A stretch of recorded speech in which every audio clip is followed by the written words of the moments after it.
Okay, good morning, everybody. It's 9:30. I'll call the meeting to order. I'll start with the adoption of the agenda. Any additions from council? We'll check with administration. Anything different from administration? Nothing. I just do want to point out we are going to be shuffling the agenda around a little bit. We do have our in-camera session. At the end is going to have to get moved to 11 o'clock just to make the meeting for individuals that I get on the phone. Other than that, if I can get a motion to adopt the agenda, on passage. I'll make a motion to adopt the agenda as presented. Thank you. Motion on the floor. With that, I'll call the question. All in favor? That's carried. 3.1, adoption of minutes from June 5th, 2024. Any additions, omissions? Councillor Coogan? I'll move the minutes of June 5th, 2024 be adopted as presented. Perfect. Motion on the floor. Any discussion on that? Not seeing any. I'll call the question. All in favor? And that is carried. We got a couple minutes here before we get to our first delegation, so we'll go to Bylaw 616/24, amending land use bylaw 490/17. So through the brief to council, this is a land use amendment application to rezone the United Church parcels in Fort Assiniboine from public institutional to hamlet residential. Administration is looking for direction to give this amendment first reading and schedule a public hearing for July 17th at 9:45 a.m. Okay, thank you. Any questions from council on this? Discussion? See any? Councillor Dean? Yeah, I guess this is a kind of an obvious question through the chair. So the intent then is to take the existing structure and convert it to residential? Or is that down the road? I read in the application that they're looking for something that may occur in the future. Through the brief to Councillor Dean. At this point, the applicant doesn't have an actual plan. They want to initiate the rezoning, and based on if the rezoning is successful, they'll come up with an in-depth plan on how they're going to do that. Gotcha. Okay, thank you. Any questions, comments, concerns? Not seeing any. Anyone want to make a motion? Sure. Councillor Dean?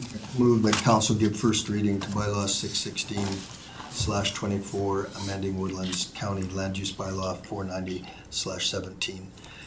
And that council direct administration to schedule a public hearing for the land use amendment application 2024 LUA01, bylaw 616/24 for July 17th, 2024 at 9:45 at Woodlands County's White Court Council Chambers.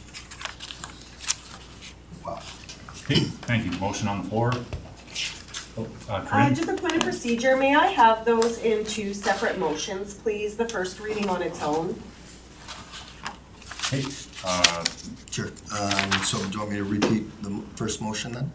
if you could, just repeat the first one. So move that council give first reading to bylaw 616/24, amending Woodlands County Land Use Bylaw 490/17.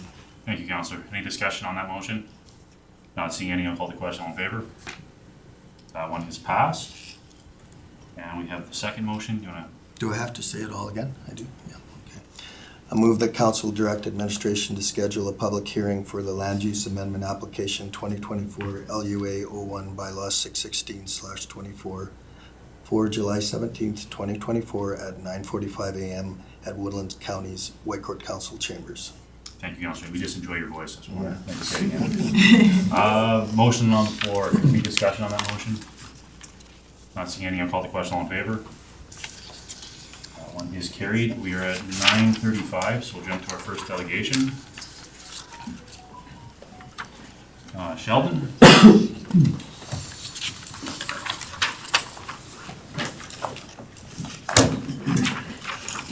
Good morning, Council. This morning we have a delegation from Western County Enforcement Services. Sergeant Choma is here to give a Q1 report for 2024. Good morning, Mr. Chair and Council. What I have in front of you today is a Q1 report for 2024 and what our enforcement services is doing for Woodlands County. I will go over it briefly and ask any questions. Feel free to interrupt and ask questions on anything you see there, or any questions other than that's not on the report. So at the time the report was done, there was 73 tickets issued with the fine amount of $16,208. Again, I'll bring to your attention that the province takes 50% of that. The remainder comes to Woodlands County. We issued 17 warnings in Q1, which would have valued of $3,517 worth of fines. So we are still giving out warnings out there, as well as ticketing the people for their violations. A breakdown of the citations, dog at large for Q1, we had 5 calls come in for dog at large calls. Owner keeping or harboring more than the allotted dogs for Woodlands County, we had 1. We worked very close with your development department to get permits for these individuals and so forth, so it's just not going out there and finding people and making sure they're compliant with their bylaws. Again, you could go through those real quick if you have any questions. It sort of breaks them down. I won't go through them all and hold up council unless they have some questions. Thank you. Sir, have any questions from council on this?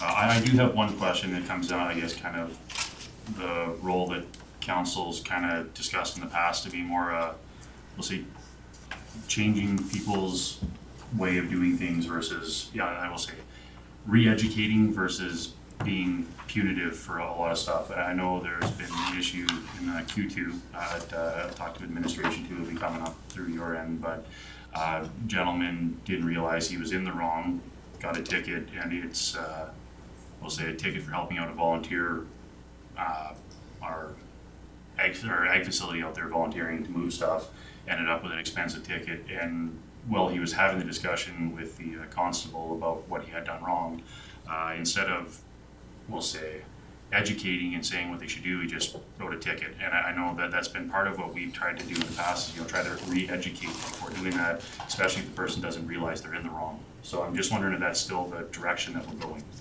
Mr. Chair, that is usually the direction unless it's a major violation of some sort.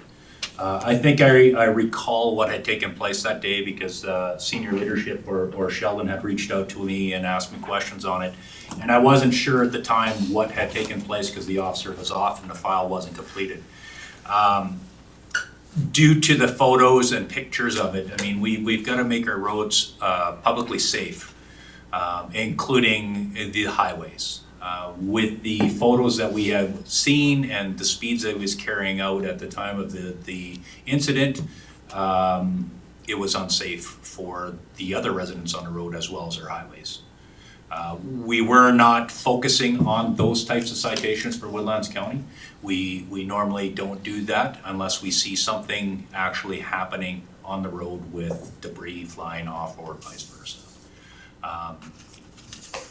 Again, the citation that was given, or the citations that were given, this individual did not have his driver's license with him, so there were several different citations written on this end. And that one, we'll say, talking to the resident, he definitely, okay, he should have had that. The part with the speed where he was pulled over, if you would have taken a look where he was pulled over, he was actually getting up to speed from leaving the campsite, which was right there, so. He was pulled over. I don't wanna get it, whatever. No, but again, to answer your question directly, yes. When it comes to something like that, with unsecured loads and so forth, it is educational. A lot of times we do different operations in Moxon County as well, where we actually have our bylaw person sit at the gate and make sure that the people are aware, or ratepayers are aware, that their loads need to be tarped or tied down. So yes, we are still continuing on education, but this was a one-off kind of thing. I think this is the first time that you guys had this in front of you, in the sense of the citation or someone bringing to you the concern that they have. Okay, thank you. Councilor Coogan? Yeah, through the chair to the officer. Livestock at large, we've had a couple of issues up in our area, Range Road 64, I believe it is, where livestock has been out quite a few times, and there's also they're not being taken care of. So do you, when you go and do the enforcement there, or answer that call, do you refer that to the SPCA or somebody if that is the case? Or is that something that we're responsible for? So there was, just to bring you guys up to speed on one of those cases that we've had in Woodlands County here just recently.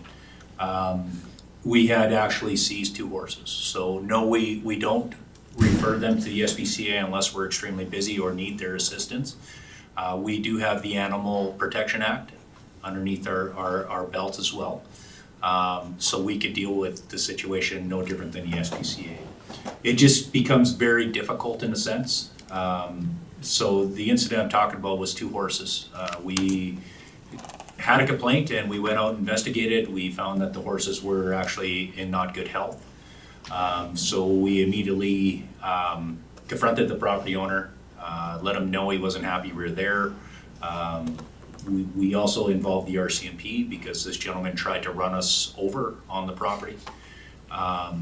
So he wasn't actually quite all with it.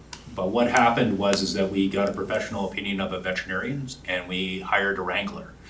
These horses were out in the field, so we actually had the wranglers wrangle them into us, and we had a professional opinion of a veterinarian, and unfortunately they weren't salvageable, so they were put down by the veterinary clinic. So we do deal with those things. Unfortunately, with animals at large at that point, with it, whether it's cattle, sheep, pigs, whatever it is, it's a very difficult and touchy subject. I mean, with the feed the way it was throughout early spring, we're seeing more and more animals coming through fences and people not maintaining fences. So we are dealing with it as need to be, unless there's significant amount of damage. Thank Any you. questions, comments? Oh, anyways, thank you for everything you guys are doing. I guess we don't have a whole lot more here, and I will bring attention, we also are dealing with quite a bit of squatters lately. So we do have one out by West Mountain Road as well as down by Fort Assiniboine. So if you do hear any ruffles of feathers or so forth, we have asked them to leave. And if they're not voluntarily leaving by a certain time, we are going to remove their items and get them out of those areas. We have quite a few residents out in Woodlands County that are quite concerned about what's taking place in the sense of squatters, people that don't have a place to live, that are just parking trailers out there and living. So I'll bring that to your attention as well. well, thank you for letting us know. Just keeping ahead of that. Anything else? Tom, can I get a motion from council? Council Williams? I'll make a motion, council accepts the Lac-Saint Anne County Enforcement Services update as information. Thank you very much. That'll call the question. All in favor? Thank you. And thank you again for your time and for everything you guys are doing for us. Thank you very much for having me. That one. Move back up the agenda here to 5.2, 617-14 Borland Bylaw.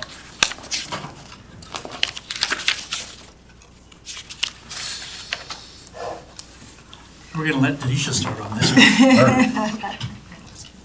Thank you, Sid. Before council, we have 2 bylaws for, borrowing bylaws for East Mountain and West Mountain Road. Both of these projects at our last council meeting was postponed to next fiscal year. And with the pre-tender engineering work happening this year. So the 2 bylaws before council is to move forward in order to secure funding to continue with those projects next year. Both of these funds will be coming from the Alberta Lending Institute. And the total amount that we're looking for is East Mountain of 22.4 million, and West Mountain is $1.85 million. It is required under the MGA that a bylaw be passed and be given first reading and given citizenship the opportunity to query the county on that. And so these are the 2 bylaws before council today. Thank you. I'll just go on. The public hearing will happen, but the reason we have to do it now is that we have the pre-engineering and you're Yeah. not allowed to spend any money until the prior. bylaw has been approved for the debenture. So we Yeah. need to get this in place before we even hire the engineer Yeah. to do the pre-engineering. Okay, thank you for the clarification. Any questions on that? Comment, Councillor Dean?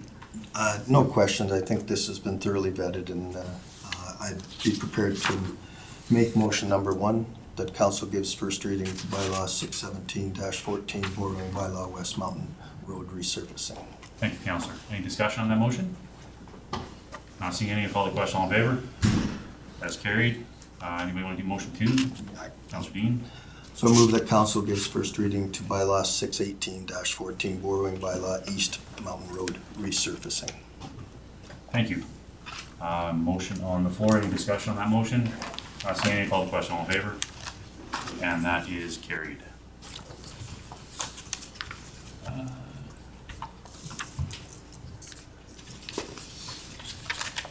I will move down to 9.1. Subdivision time extension. Read the council. This is an application for a subdivision extension for file number 2023 subdivision 04. The applicant's requesting a 1-year time extension to meet the conditions of the original subdivision approval.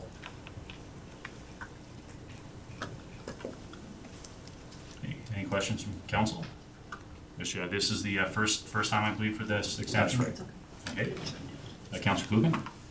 Yeah, I'll make a motion that council approve the request for time extension to register subdivision application 2023 sub 04 to June 7th, 2025. Thank you. Motion on the floor. Any discussion from council? Not seeing any, call the question. All in favor? That is carried. Rolling on, 9.2, asset management, current initiatives and projects update. Good morning, Kara.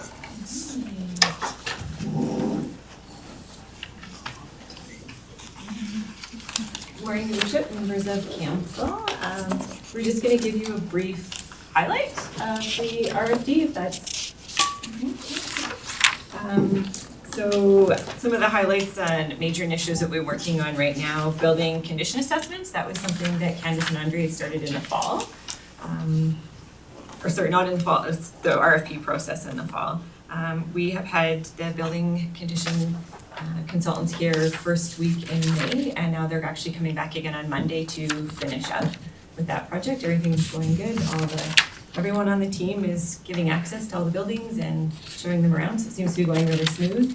We're hoping out of that we're gonna get recommendations, we will get recommendations on which buildings we could be doing energy audits on and taking advantage of some of the green energy grants that are coming out. And then as well for capital planning, they're doing a 25-year capital plan and maintenance plans for us. There was a watercourse crossing remediation grant that we're also working through. The inventory, field data inventory's been collected. We're just working on the final 2 designs for crossings that then we should be able to apply for money to get those replaced as well on the fish habitat side. Asset management software evaluations, that's been the focus for the last couple weeks for us and majority of the team here on your administrative team. The finance team, it's more pertinent to them right now to be getting a new financial software, but we wanted to take advantage on the asset management side to make sure we're getting something that could possibly be integrated to the fullest extent and take an opportunity to look and see what's out there so we can maybe be buying a program that we can grow into. Your second, Councillor Dean? Yeah, that through the chair to Kara, obviously that software is critical to getting the data to do what we want it to do. What is an approximate, I think we've had budget conversation, but I don't recall what kind of a number we're looking at for a complete overhaul, brand new software. For the financial side and the asset management side? Yeah. So, through the chair to council. So right now we're looking at the numbers. We're trying to standardize the numbers across all of the suppliers. As far as between implementation, new system, and transformation, we're looking anywhere from starting around 400 and up is where the pricing are coming in. So we're still evaluating, we're in the evaluation phase, and we will have some more information to council. So is up 500 or a million? No, not a million. No, we haven't gotten anything close to like a million for the initial implementation. Okay. Yeah. Okay, thank you. Okay, and then data updates, so we're continuing to mature our asset data. We have a new cold mix patching layer that we created this year, just so when the guys are out there doing the cold mix, they are attaching it to those particular roads, which will hopefully help you guys with some decisions on which roads need to be replaced sooner than others, at least a piece of the puzzle anyways. I know Jeff also has consultants doing work on that. We're wrapping up our sign inventory. Lance has been out there collecting much of that data. So again, back to some of the basics for asset management. What do we have? Where is it? And what condition is it in? We've been tracking our sidewalk maintenance. Candace has been looking at lots of historical records and getting that put together. So that's pretty much done. We've been working on a bridge file review. We sat down with Jeff and some of the supervisors to do that. They're out there doing maintenance on some items, and we were reevaluating the estimated replacement year from some of the engineers that go out and do the BIMS inspections, and then with Jeff's expertise. So we're lucky to have Jeff with all the background on bridge inspections from the province. And then we're just continuing to train more staff to get out there and have more people collecting the data, the condition assessment. So Candace has done a really good job updating some how-to documents and doing lots of training with the guys.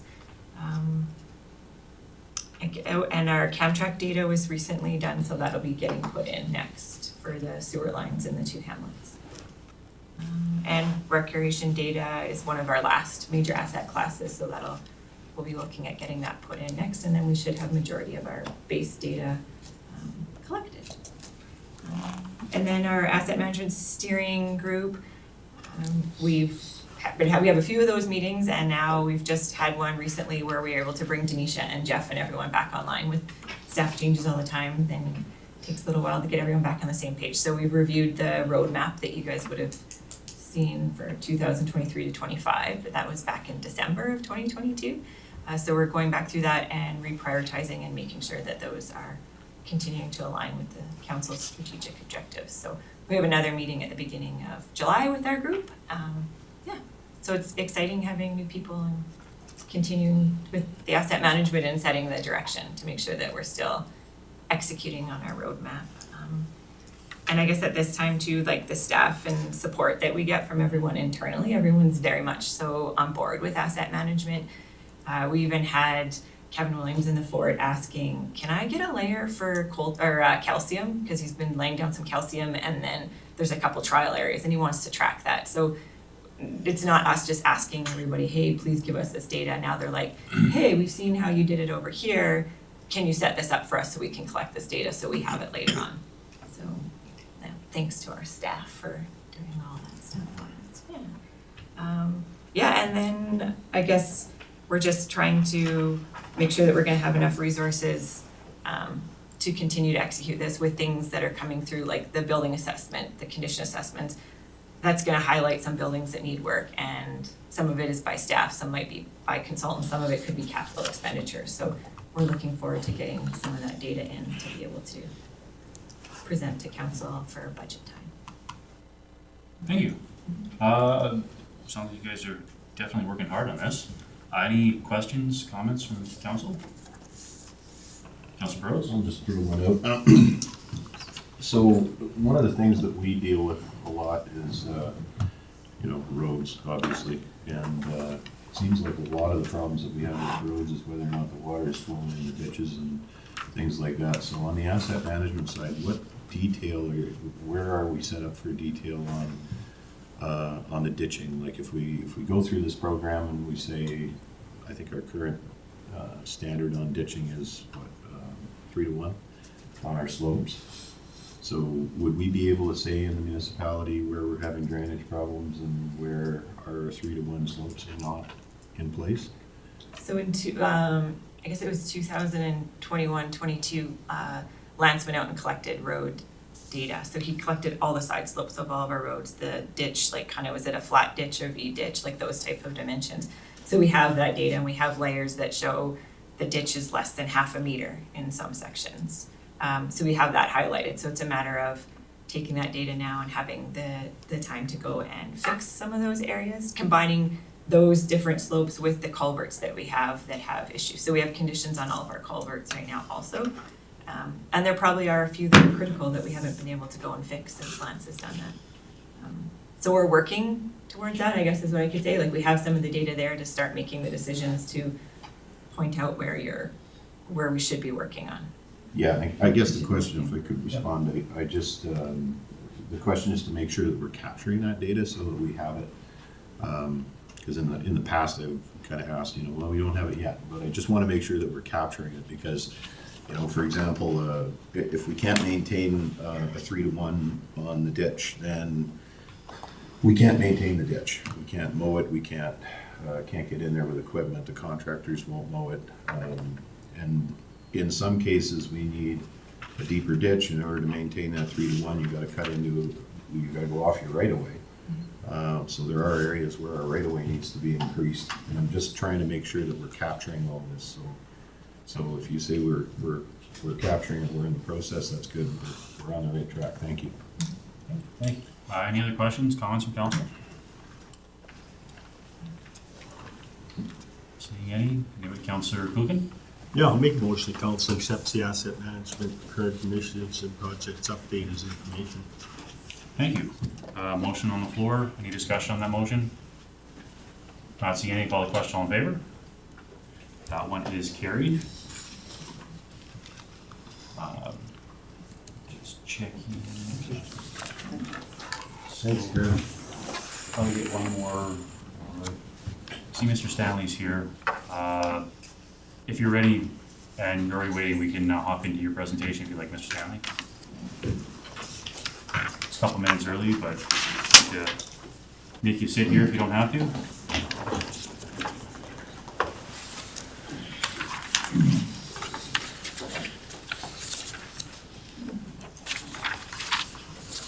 Good morning. Morning. Good morning. Okay. As we all know, what has happened in the past with certain individuals and administration and some of the past councillors. Due to their actions and unfair decisions, our development was held up for 5 years. Those 5 years have cost us hundreds of thousands of dollars. The council asking us to wait to develop the policy for the new CRB zoning cost us 2 years, and the cost of development went up in that time. And having to tear up the road and repacking it 3 years in a row cost approximately $45,000 per year, and an extra engineering and lab costs. The cost to install the power as of December of '22 was $44.39 per meter. And now, as of November 23rd, it's $96.20 per meter. At this time, we would like to have property forgiveness, so our taxes to be waived for the next 5 years. At this point, we have 5 lots that are sold. So for this year, you would be receiving $3,945.43 in property taxes and forgiving $11,168.44 for this year. So each time we sell a lot, the forgiveness will go down each year. So I guess today we would just like to see if we could get our taxes forgiven for the unsold lots for 5 years. Initially, when we started this subdivision, we were told we can do this in phases. 5 lots, a 20-lot subdivision. We would be taxed on 5 lots, or sell 5 lots, and then those 5 lots would get taxed. On approval of the subdivision, administration decided to tax the whole subdivision. I'm out of pocket. My profits are pretty much down to none because of 5 to 7 years of what this administration and council have done.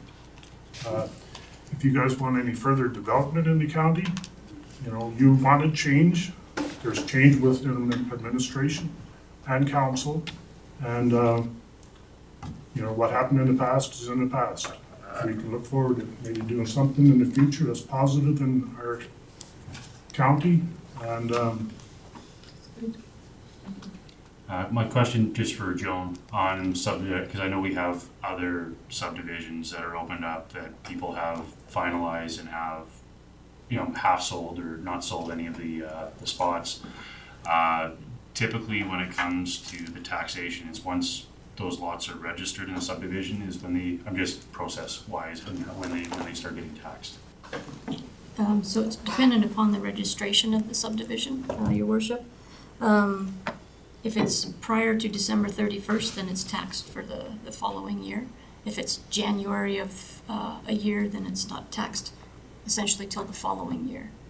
I'm just trying to recall when this one was registered, but yes, it is being fully assessed and fully taxed at this point.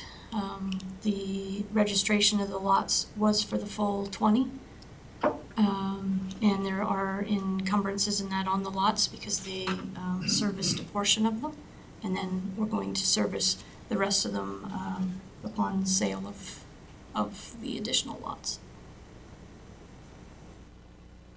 Okay, thank you. Councilor Burrows? One question to administration. Do we have a specific subclass on vacant land? I know some municipalities will have a subclass on vacant land that's kind of sitting in this limbo. Or is it all assessed and dealt with just as a residential lot that hasn't been built on yet? Through the chair to Councilor Burrows, unfortunately, that would be a question that the assessor could probably answer better than myself. Well, it would be in our tax policy. I mean, the way they're gonna assess it is just as a piece of vacant land. Within our tax policy is how we tax it. So the subclass would be what mill rate we're applying to it. Yeah, through the chair to Councilor Burrows, yes. There is, if it's an improved residential parcel or if it's a vacant residential parcel, yeah, there are those different subclasses. Okay, Councilor Dean? Through the chair to administration, does the MGA allow for a municipality to forgive property tax? Yes, council can, on an annual basis, forgive taxes. You cannot amend the assessments, but you can forgive taxes. Okay, thank you. Councilor Coogan? Yeah, through the chair to administration, I would just be curious, you know, add to John's question. So a service lot in, you know, if I'm looking at this from a value perspective, would be assessed different than one that's not. Is that the way that it's done, or is it just considered? Through the chair to Councillor Kilken again, I'm not an assessor, so I'm not 100% certain what all they take into consideration. I know that, again, if it's an improved parcel, then there's the 3-acre market site. If there's an unimproved site, then it's, like, I don't know if they take into consideration as to, I know there's distance from your urban center that they take into account. There's,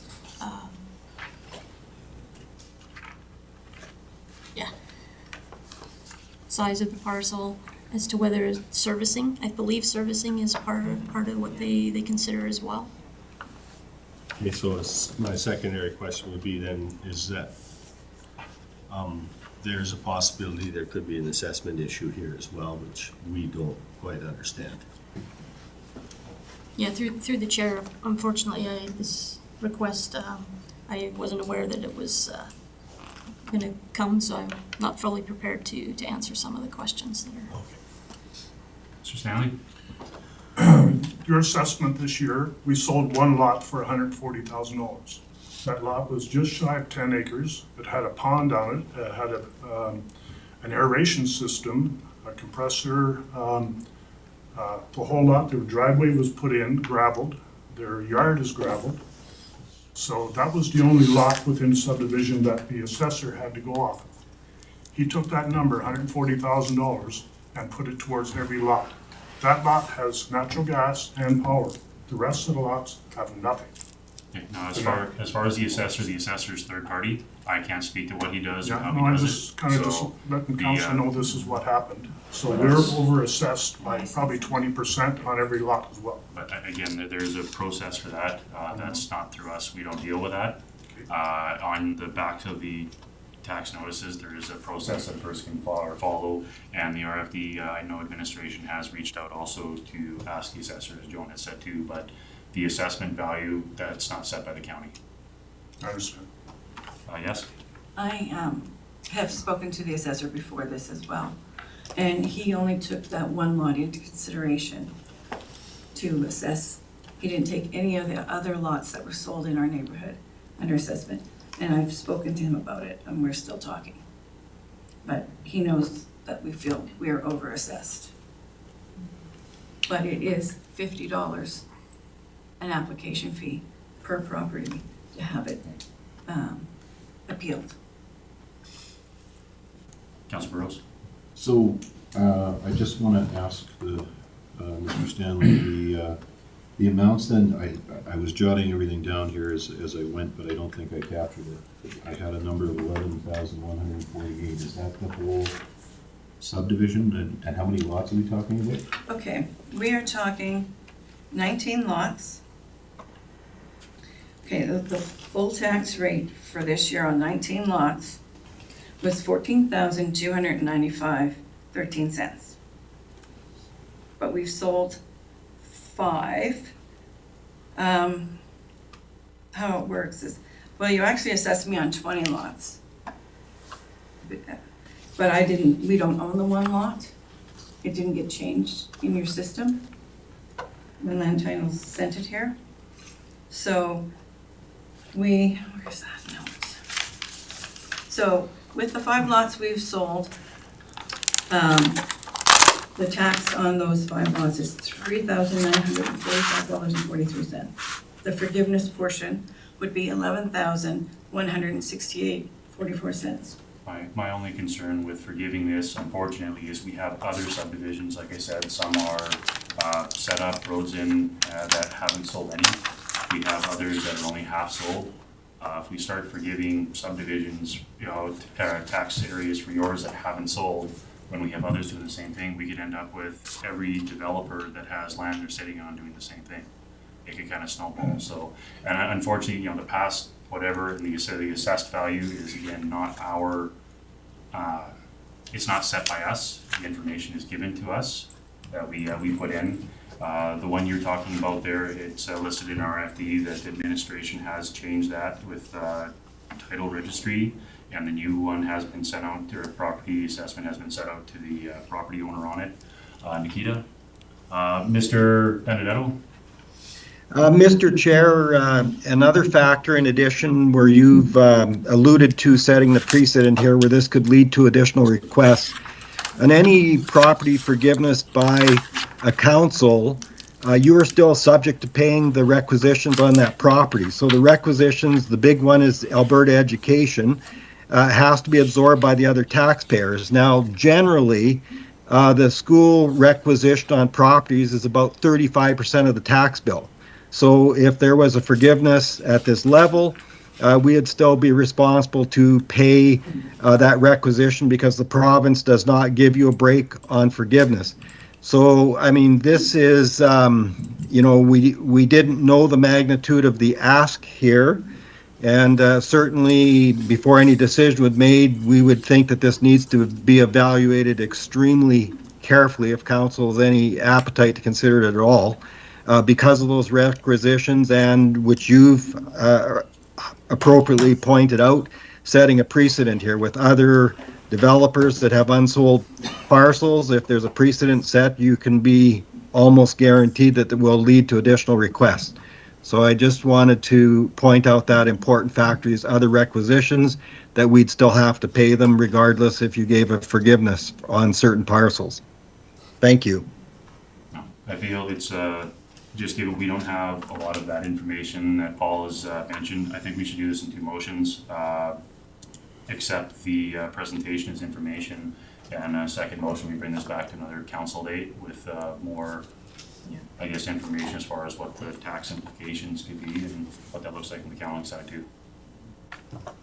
Any questions from council? Saying Council Bros. I'd be prepared to make those motions. Okay. So my first motion would be that we accept the Robert R. Stanley Development's concerns as information. Okay. Motion on the floor. Discussion on that motion. Not seeing any. I'll call the question. All in favor? Thank you. And the second motion would be that administration develops an information package around and asks for information today and bring it back to a subsequent council meeting for discussion.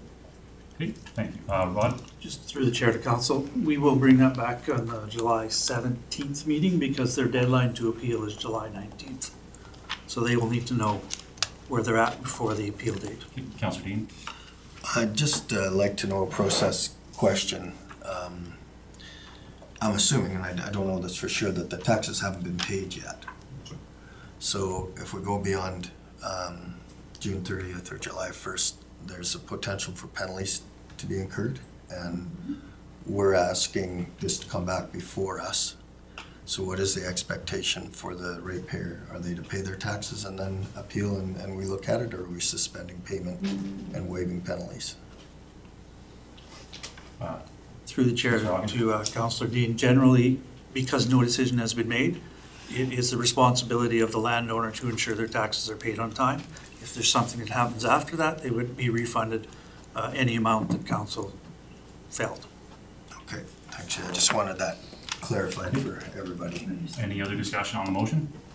Not seeing any. Call the question. All in favor? And that's moved. There you go. Thank you very much, sir.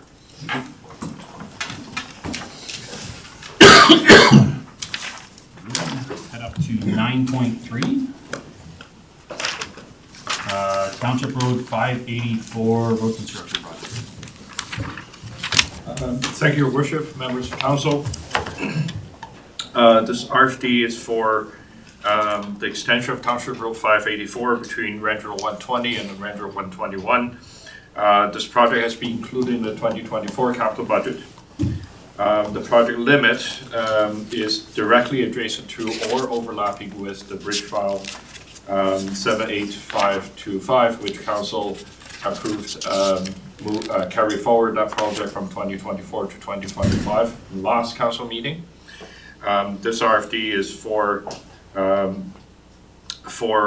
council to approve $130,000 to be carried forward from 2024 to 2025 capital budget for Township Road 584 extension for pre-tender engineering and clearing, and the remaining $170,000 to be carried forward to 2026 capital budget for post-tender engineering and construction.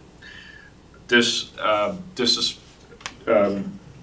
carry forward is best to it is best to construct the road extension after the bridge file replacement, so that we do not have any complications between the two contracts and also two designs. The clearing to be completed in 2025 will also ensure that construction is free from any of the bird nesting issues that may happen. I will highlight that the current cost estimate in the budget as $300,000 appears to be low to undertake this overall project. As I do not have an engineer or engineer's estimate this time, I do not have a more accurate number. I can only advise council that this number appears low. When that information is received, when we hire the engineer, I will bring back to council for information. Thank you. Thank you. Councilor Dean. Through the chair to Mr. Zhang, the bridge replacement, so that bridge file 78525 was, has there been any STIP funding or granting towards that? Through the chair to Councilor Dean, yes, the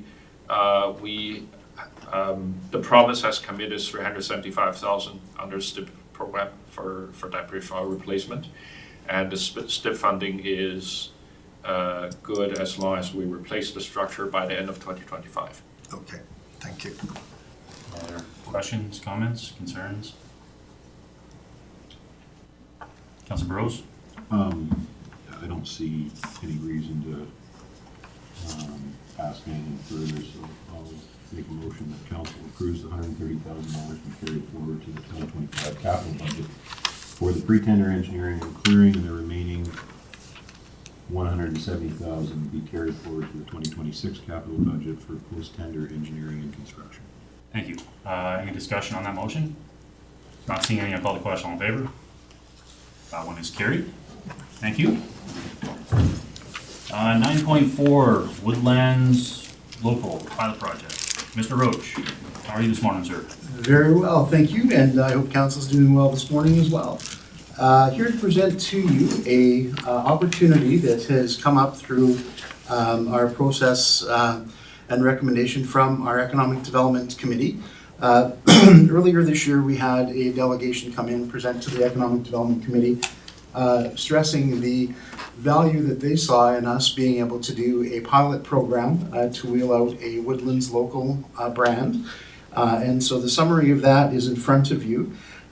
We have two recommendations. One is that council approve the development of a pilot project for 2024, which we would implement immediately and then evaluate at the end of the year. As we get into the budget cycle, we can determine whether or not that would continue into 2025. And then the second is we have several proposed logos for the program, and we would like council to help us to choose one of the 5 logos presented. Thank you. Any questions from council? Comments on this? I think this is a great idea, Bert, and I hope this takes off. Thank you, Reeve. It's been, I think, a real testament to the effectiveness of our committee system and the way that we can have our committees engage with residents, bring information and recommendations forward to council for fair consideration. Councilor Prestige? Through the chair to Bert, is there a cost? Yes, approximate cost, we're estimating at roughly $2,000. And we do have allocated within the economic development budget, of course, some money for advertising and business retention and some of that, so it would come from those existing already allocated funds. Guess first one will be pretty easy to get through. The second one, though, making a motion, picking the logo. I'm just curious on that, if we want to maybe just send out a poll to council. We can certainly do that. I know we have polled and talked to their economic development committee as well, so maybe that is the fairest way to do it. If you wanted to do a poll where we include our ECDEV committee and all of council, and then we'll leave it to the best choice of those 5. Councilor Dean? Through the chair to administration and specifically the communication department, I just want to, on behalf of the committee, extend appreciation for working towards this. Communications department is, of course, currently going through a rebranding program that's going to be presented to council later, and this needed to fit within the parameters, and the committee came to understand the macro level of this, and what we have before us is a result of really good communication, and we appreciate it, so thank you. Anything else from council? Somebody want to make a motion? Councilor Williams? I'll make a motion, council approves the development of a pilot project, Woodlands local for immediate implementation in 2024 as recommended by the Economic Development. Thank you. Motion on the floor. Any discussion on the motion? Not seeing any. I'll call that question. All in favor? That one's carried. And the second motion, I'll make a motion to ask administration to send out a survey or a doodle poll between council and ECDEV with the options to see which is the best. Any discussion on that? Sorry that you were able to craft something out of that. Sorry. Thank you. With that, I'll call the question. All in favor? That's carried. Thank you very much, Bert. Thank you, and you'll have the poll later today. Awesome. 9.5, Blue Ridge Briar Patch site, possible future use. All right, thank you very much. And again, with the Briar Patch, we have a great opportunity to have council consider some options for future use and for development within Blue Ridge. So this is an item that originated from council to have a bit of a discussion about the future land use. Of course, we know the building has recently been cleared from the site, and so we have a parcel that's there that is now a very marketable asset. It is actually one of the largest developable and marketable parcels that we have that Woodlands County owns and has a direct control through council over. Several options are listed as to what could be done with the parcel. The recommendation in front of council today is that they retain the parcel for future county use pursuant to items identified in the 2022 to 2025 Woodlands County Strategic Plan. And specifically in moving to the bottom of the RFP, we have listed there the Woodlands County mission statement, which focuses on the idea that we want to create opportunities for families, businesses, and industries for the benefit of current and future generations. So we wanted to put that in front of council with a list of recommendations there. The three immediate ones are you could list with a realtor, you could do a draft lease agreement for anyone that wanted to come forward for either short-term or long-term use for all or for a portion of the property, or we could retain for future county use. And as we know, we have changes happening currently within our land use bylaw and MDP, and there are good, strong recommendations and action items there for a future area structure plan, looking at the parcel in more detail as well. Thanks, Brute. Me personally, I would hate to give it up, given that we're, right now I'll make that motion without seeing what the area structure plan or what we do with in Blue Ridge, because it could become an asset or it could become something that we can help develop into something that can fit maybe more of the community needs. But that's my opinion. Councilor Prestige. Through the chair, I've talked to quite a few of the residents in Blue Ridge about this property, and everybody I've talked to would like to see it sold and somebody develop on it. Over the years, council has made decisions on this property, and residents were not happy, and they would just like it sold, and that way the county doesn't have to look after it anymore. I get lots of complaints on that property, people coming in with dirt bikes and stuff, ripping it up, keeping residents up all night, and they just want it gone. Councilor Dean. Through the chair to Councilor Prestige, could you see accepting this motion and then reviewing it once the area structure plan has been developed and we have an idea of what we want that area to look at, and then putting it out to market? Well, there was one party that wanted to lease it, and the residents I talked to didn't want no part of it. They want it gone. So I think we should get a real estate assessment on it, see what the property is worth, and just leave it as is till we do our planning. Councilor Dean. So what's the timeline on developing an ASP for that area? Are we talking 2 years or 5 years or 6 months? I think that it is an action item that's listed in the MDP, so I think that the sooner that council can put some budget items or a budget item towards getting that accomplished, we could probably certainly make it a budget priority for 2025, but I'll defer to Joan on this, but if I understand correctly, we don't have anything budgeted or planned for this year, correct? That's correct. Councilor Dean. So I'm trying to just understand, right now, it's not zoned for commercial use, is that correct? Correct. It's currently zoned as a direct control parcel for council. Direct control. And so would you think that you want to leave it direct control and put it out to market? Is that what your thinking is? Through the chair. Well, with direct control, we can change it at any time. Right. So if we put it out for sale and somebody wants to build a store on it, whatever, we can change it to whatever the developer wants to do. So, yeah, I'm okay doing it that way. Councilor Dean?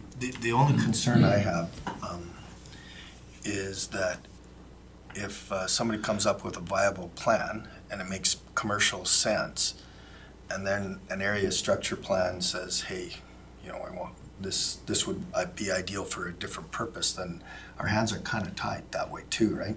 Because we've already allowed the development to go through and it doesn't necessarily fit within an area structure plan. Councilor Presage?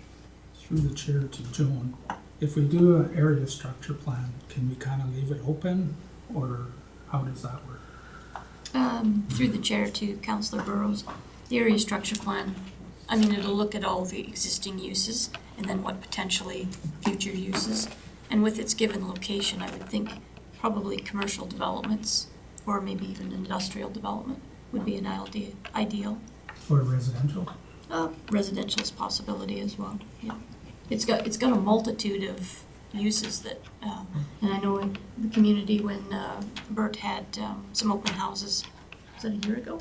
2018 was the initial, but we have had certainly some feedback that it is kind of deemed a gathering place and kind of the heart of the community as well, and that probably goes back. No? Okay. Councilor Cogan? Yeah, through the chair to administration. You know, when I, just listening to the discussion, you know, I think that probably the best for me, that would give me the best information would be to actually have an open house within the community of Blue Ridge and sit down and say, okay, these are the possibilities, these are the things that are there. And if the community as a whole decides that that's not what the direction they want to go, I guess we have our message. Rather than sitting around the table here and trying to figure that out, I think to get current information would be the best thing to do. I agree to that. Councilor, sorry, Joan? Through the chair to Councillor Kilken. Yeah, probably best to reach out to the community itself. And if we did entertain an area structure plan, that would be part of the process as well as that public consultation to see what the community's thinking in terms of future uses and what's existing and what the potential hamlet could look like to the future. Councilor Williams? In the meantime, before this is decided, I know the fire department of Blue Ridge uses it for training and stuff. Do they still have the ability to do that until it's all decided, or I think that's a good thing, right? So. You want to make a motion, or Councilor Burrows? So coming out of this then, are we looking for a motion to probably do two things, which is one, schedule a public feed or public input session in Blue Ridge on it for residents, and two would be to seek an appraisal on the land so that can be extra information looked at as well prior to the public meeting. Would that be two separate motions? Yeah. I think those would be probably what the direction that we want here, because everybody wants to get the public input on this before we do something. So. Okay, well, if it's okay with everyone, I'll make the first motion that direct administration to seek an appraisal on the land. Any questions? For the land known as the old Briar patch. Okay, thank you. Mr. Chair, if I could? Yes, sir. One thing that is when you are trying to get an assessment of, or an appraisal of the land value, one of the questions they're going to have are, what are the permitted uses? Because it'll have quite a different value if it's residential or potentially some type of commercial development. So we here at council think it makes sense to proceed initially with this public input, so we are mindful of the community needs in determining and working with council to determine what those acceptable uses may be. So that would seem to be the first step. And then after that, once we know the uses, then those possible permitted uses could be given to somebody trying to establish the value of the property. And that's important as well because municipalities are required under the Municipal Government Act to be selling property for fair market value. So those are all important considerations. So maybe this one we could deal with the first issue first of consulting with the community and figuring out the uses, and then deal with the question of valuation as a second step. Well, thank you for the feedback there, Paul. I forgot that direct control thing messes us up in the zoning. It's difficult to seek an appraisal on something like that. So with that, I'll withdraw my motion, Mr. Chair. Okay, thank you. First motion withdrawn. Would you still like to make that second one? Yeah, sure. Or the first one, you mean? Yes, our new first one? The new first one? Yeah, I'll make a motion that administration schedule a public meeting for input on what to do with the old Briar site in Blue Ridge, and a date to be determined, or? I think that's why we don't have a date yet. So. Yeah. Okay, thank you. The motion works for administration. Any discussion on the motion? Councillor Dean? I just want to bring to everybody's attention, I'm sure you read through this, but there was a similar type meeting conducted in 2018, right? And the report from that is there. So I'm not suggesting we don't have a meeting because it's 6 years later, but it'll be interesting to see if there's any different ideas that comes forward. Thank you. Any other discussion on the motion? Not seeing any. I'll call the question. All in favor? That's carried. Administration will set those dates and let us know. 9.6, County Fire Services update.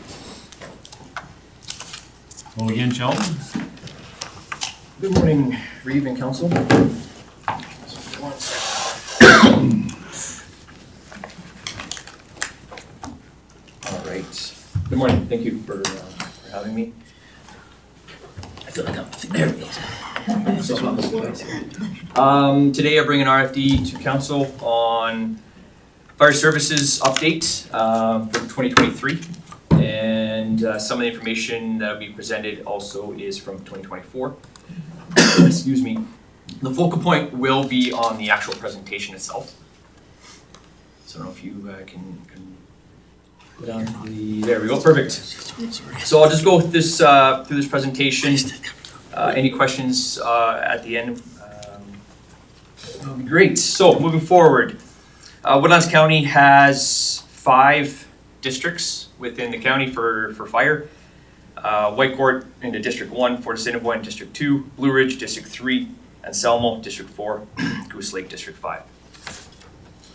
Currently, for member numbers, we have 56 active members combined between 4 stations. Just wanna hold 1 sec here. Sorry about that.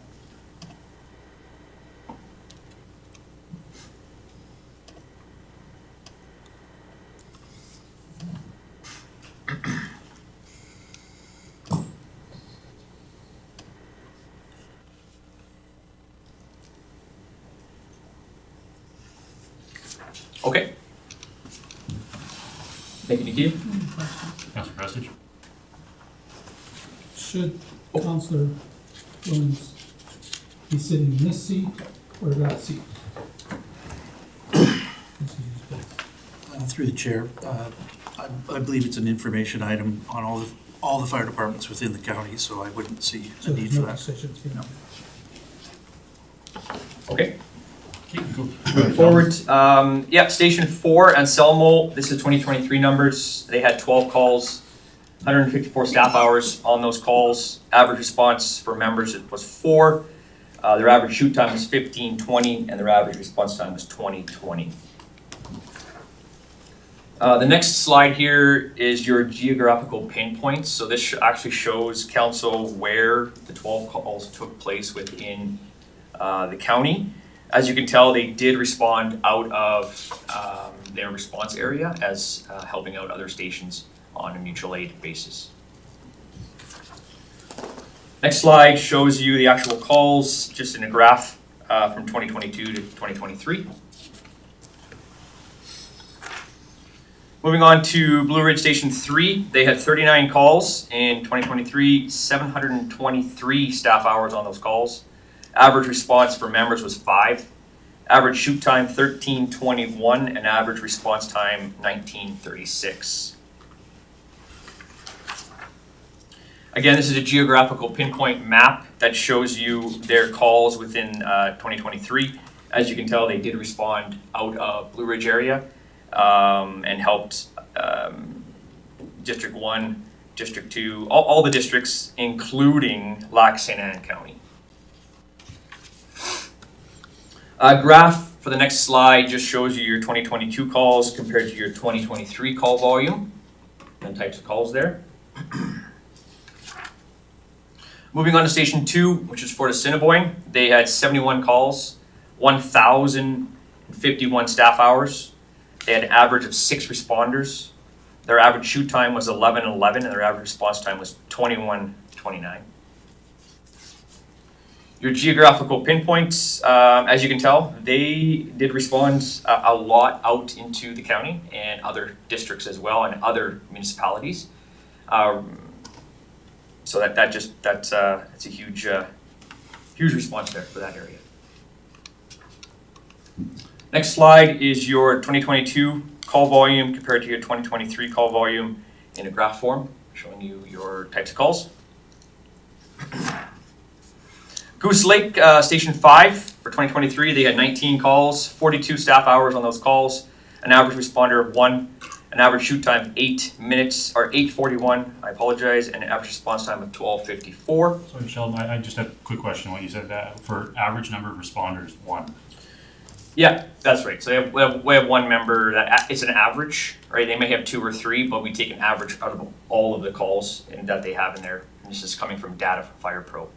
Okay, so I mean, like for, I guess the majority of the time, we're just one person rolling out of that station? 1 to 2, now that they do have members going to scene as well in their personal vehicles. Okay.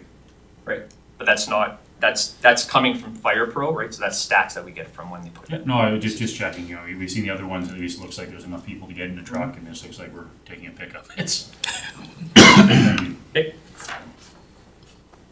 Geographical pinpoints shows you that Station 5 responded down into Station 3's area, Blue Ridge, also into Fort Assiniboine, Station 2 area, and a couple down in the Station 4 Anselmo area for 2023. Councilor Williams? I was just gonna talk to your one. A lot of calls that they have are water support. So one will take their tender truck to a different area. That happens quite a lot when you call for mutual aid and just want to go on the truck. So that probably skews their numbers a little bit on it. You just from outside don't understand the numbers. Yeah. Look and it's like, how many people do we have there? Yeah, yeah, it does hurt it. Like, I'll give you an example. Fort Assiniboine responds to Barhead, and sometimes they ask for the same thing. So you only take 1, maybe 2 people because there's only 2 seats there. So yeah, they do a lot of mutual aid response. Thank you for that. Thank you. Station 5, 2022 call volume to 2023 call volume, and types of calls that they were responding to. Moving on to Station 1, which is Whitecourt. For 2023, they had 100 calls within the county. That average shoot time was 5:20, and their average response time was 18:83. Councilor Dean? Through the chair to Sheldon, there's no average number of respondents, just didn't get that information. Sorry, through the chair to Councilor Dean, that number was never provided to us from the town. Okay, thank you. Okay, next slide shows you your 2023 only at this time. 2022 was not provided to the county when we asked for this information. So it just shows you your call volume and types of calls they went to in 2023. The next several slides here is your level of service, and I'm not going to go over this verbatim, but it does indicate, as per our SOGs, our standard operating guidelines, a level 1, a level 2, and a level 3 station. Fort Assiniboine and Blue Ridge are considered level 1s along with the town of Whitecourt. They're equipped with a Class A pumper and tanker. Fort Assiniboine, Whitecourt also deploy a rescue. That should also include Blue Ridge. They have a rescue unit. Sorry, let me back up. They do not. I apologize. So yeah, Fort Assiniboine and Whitecourt. Level 2 is your Anselmo with a pumper unit and tanker, and level 3 is your Goose Lake with a combination pumper tanker unit. So those slides there, again, they just go over level of service for the county. We want to go to slide that has level sort of Whitecourt. This is your level of service that Whitecourt provides. This is going out of the arbitration award that was issued back in February 3rd of 2022. Tells you what's included and what's excluded.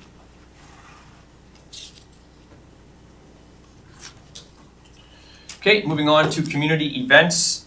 There's open houses that take place at all stations.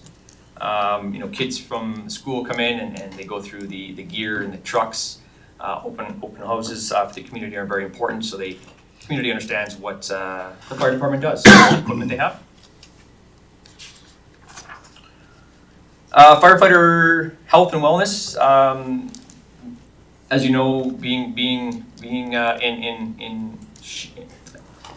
having good health is important to be a firefighter and respond to help your community out. So departments do training, not training events, but health and wellness events on training nights to keep their members healthy and in shape. So fire department growth and development, core competencies are based on the needs of service developed to Woodlands County.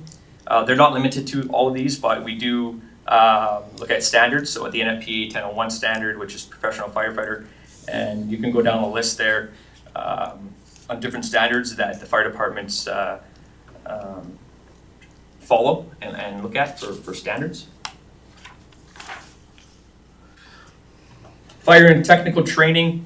Again, I guess a picture says 1,000 words, but training is the backbone of Woodlands County Fire Departments. Training procedures is well-prepared force that through the repetition increases speed of an operation, enhances proper execution while reducing injuries. They do train, fire departments train on days and selected weekends for courses. Next slide here shows you your total training hours. So these are training hours that the department total has put in. The hours are great. They do a lot of training on weekdays and weekends. Next slide shows you your total member hours, so per member per station. So this is your how many hours per member they have put in per station.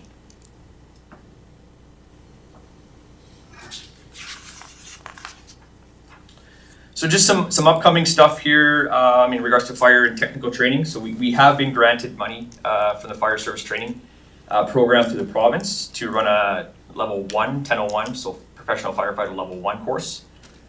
There was a 1051 wildland firefighter course that was completed. That was a grant funded course as well. Fire suppression, as you can tell from the photos there, that they do structural on wildland vehicle, and we're looking at having a structural internal structure placed where we can actually do hot runs and do fire, put fire out inside of a building. Vehicle extrication, wildland urban interface, standard first aid, CPR, AED, medical first responder, high angle rescue at awareness, swift water rescue at technician, ice water rescue at awareness, and hazmat awareness and operations. This slide here shows you the 2023 Fire Service Awards. We give out awards from a 5-year all the way down to a 40-year, and that goes off the data that's in FirePro, so we pull all that data from FirePro. But these are the individuals last year that received a 5, a 15, a 20, and a 25-year service award from the county. Councillor Passage? Through the chair to Sheldon. Last year, I brought up that we should be doing an awards banquet, and we want to put it in the budget, and Mr. Frank said that it was gonna be coming out of your budget. Is that happening as well? Through the chair to Councillor Prestige, yes. Yes to my budget. It will be put on November timeframe. We're looking at how that looks logistical wise. Okay, sounds good. Moving on, effective and sustainability services. The unit there that you see in front of you in the photo, that's the new engine that Station 2 has, that we purchased, the county purchased from Rocky Mountain Phoenix. Very good unit. We went down to South Dakota and went through the units. Took 2 days down there and fine-tooth comb it. And it's well used now. As per our standard operating guideline, so that's number 8 in our apparatus, so first alarm response pumpers are scheduled for a 20-year replacement.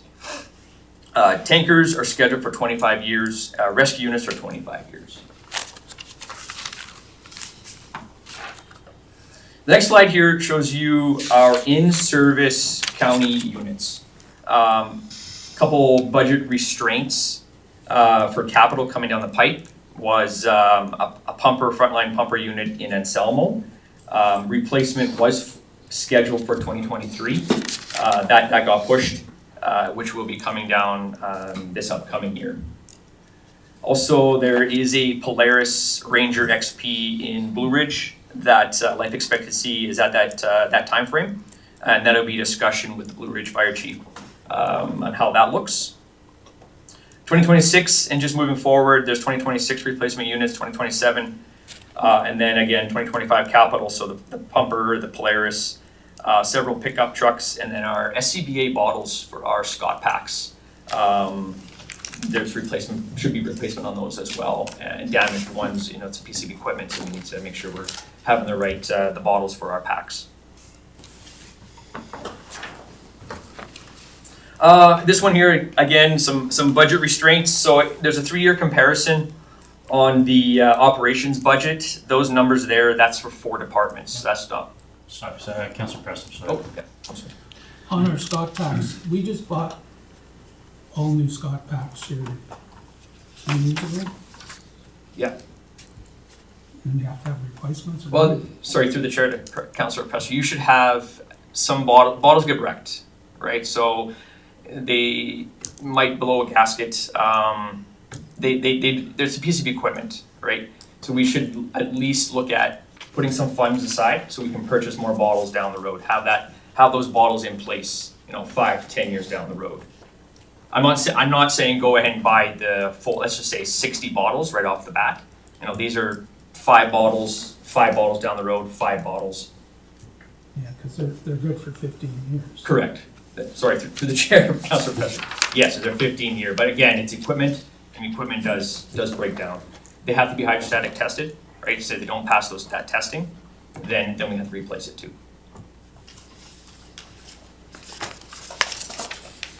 Good, thank you. Yeah, going back to the slide here, it just goes over your 3-year budget comparison. Those numbers there, that's for 4 departments. That's broken out, and not every department has the same budget allocation. Structural equipment in regards to PPE, members are outfitted in expired PPE, which is not good. As per NFP in 1971, there's a 10-year life expectancy from the manufacturer. So whatever's dated on the gear, it's a 10-year life expectancy for that. Putting members in outdated gear and expired gear is very, very dangerous and not good. Yeah, these members, if they are put in gear, in the cold zone. They're not supposed to go in the warm or the hot zone at all. PPE and gear, you're looking $4,300 for pants and jacket. And there's not the 8 to 10 months, that's a clerical error, it's 5 months, 22 weeks long, your longest before that gear is in your hand from the manufacturer, so we can use it. So that's quite a lengthy period. Communication equipment and radios at this time can't be purchased due to budget restraints. I know the radio I carry around, I got a quote on that radio, it's $13,000 for that one radio. Yes, there's cheaper AFRAX radios out there, but again, it's a provincial network that we use, so we just can't go and buy a Radio Shack radio. It won't work. These radios are specially designed for AFRAX, and they are costly. So yeah, the current county budget restraints do not allow stations the ability to properly recruit new members. I know that there's a station right now that could bring on 3 more people, and they've been told, we can't take you. We don't have the gear to outfit you. That's concerning. So our fire halls need support to provide the basic equipment for members to maintain service levels outlined by the county, and those that rely on our services to assist them, like Alberta Wildfire, Town of Whitecourt, surrounding communities. I thank you for your time. Great. Councillor Dean? Through the chair to Sheldon, that information you just gave us about volunteers wanting to sign up and you can't take them, that, as you said, that's a little bit alarming. So that PPE that would outfit those has to come out of that current year fire department budget? Through the chair to Councillor Dean, if we don't have extra gear anywhere else within the county to lend, yes. So, we've never had this conversation at council before, but I think if we would have been aware of that, there probably would have been a desire to forward your funds. So those types of critical, timely things, I'd appreciate it if it came before council. Through the chair to Councillor Dean, I 100% agree. I 100% agree. Okay, good enough. Councillor Coogan, I see your hands up there. Yeah, through the chair to Sheldon. So is all of the PPE, the equipment that we have that firefighters use, is that entered into our asset management strategy? Through the chair to Councillor Klukin, into our asset management, into what Kara is looking at for that negative. We use a program called FirePro, which all encompasses the fire department. So your payroll goes through there, your inventory, all of your call volumes, your incident reports, everything goes through FirePro. And that FirePro, unfortunately, will not talk to the asset management data or the program that they're getting. I've asked that question to FirePro technicians and tech support, and it's a standalone system. Okay, and the second question for me would be then, is how is it possible for us to have that information integrated into our fire management strategy and not run into these roadblocks that were just put on the table right now today? Because it's good enough to know that there's a problem, but it's not good enough to not deal with it.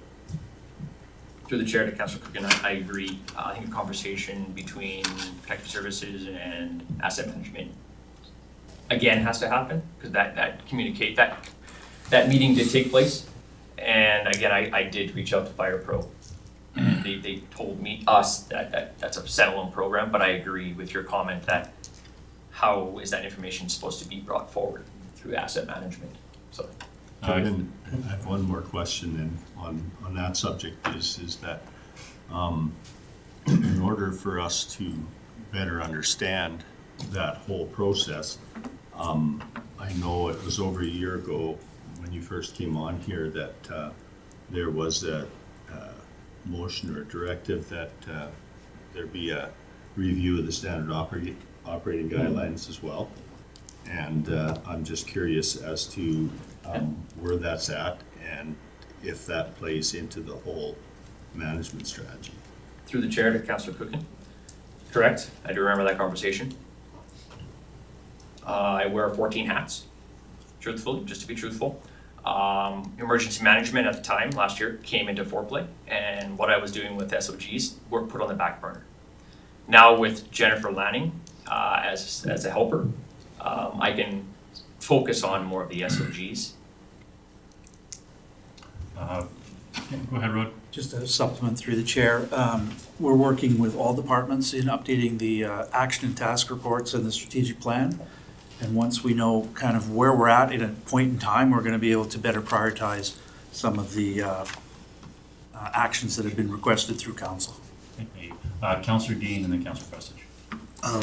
Through the chair to Sheldon, and I don't want to drill too deep on this asset management piece, but Councillor Quilkin brings up another area where the program, as we would like it to do, isn't necessarily doing it for us.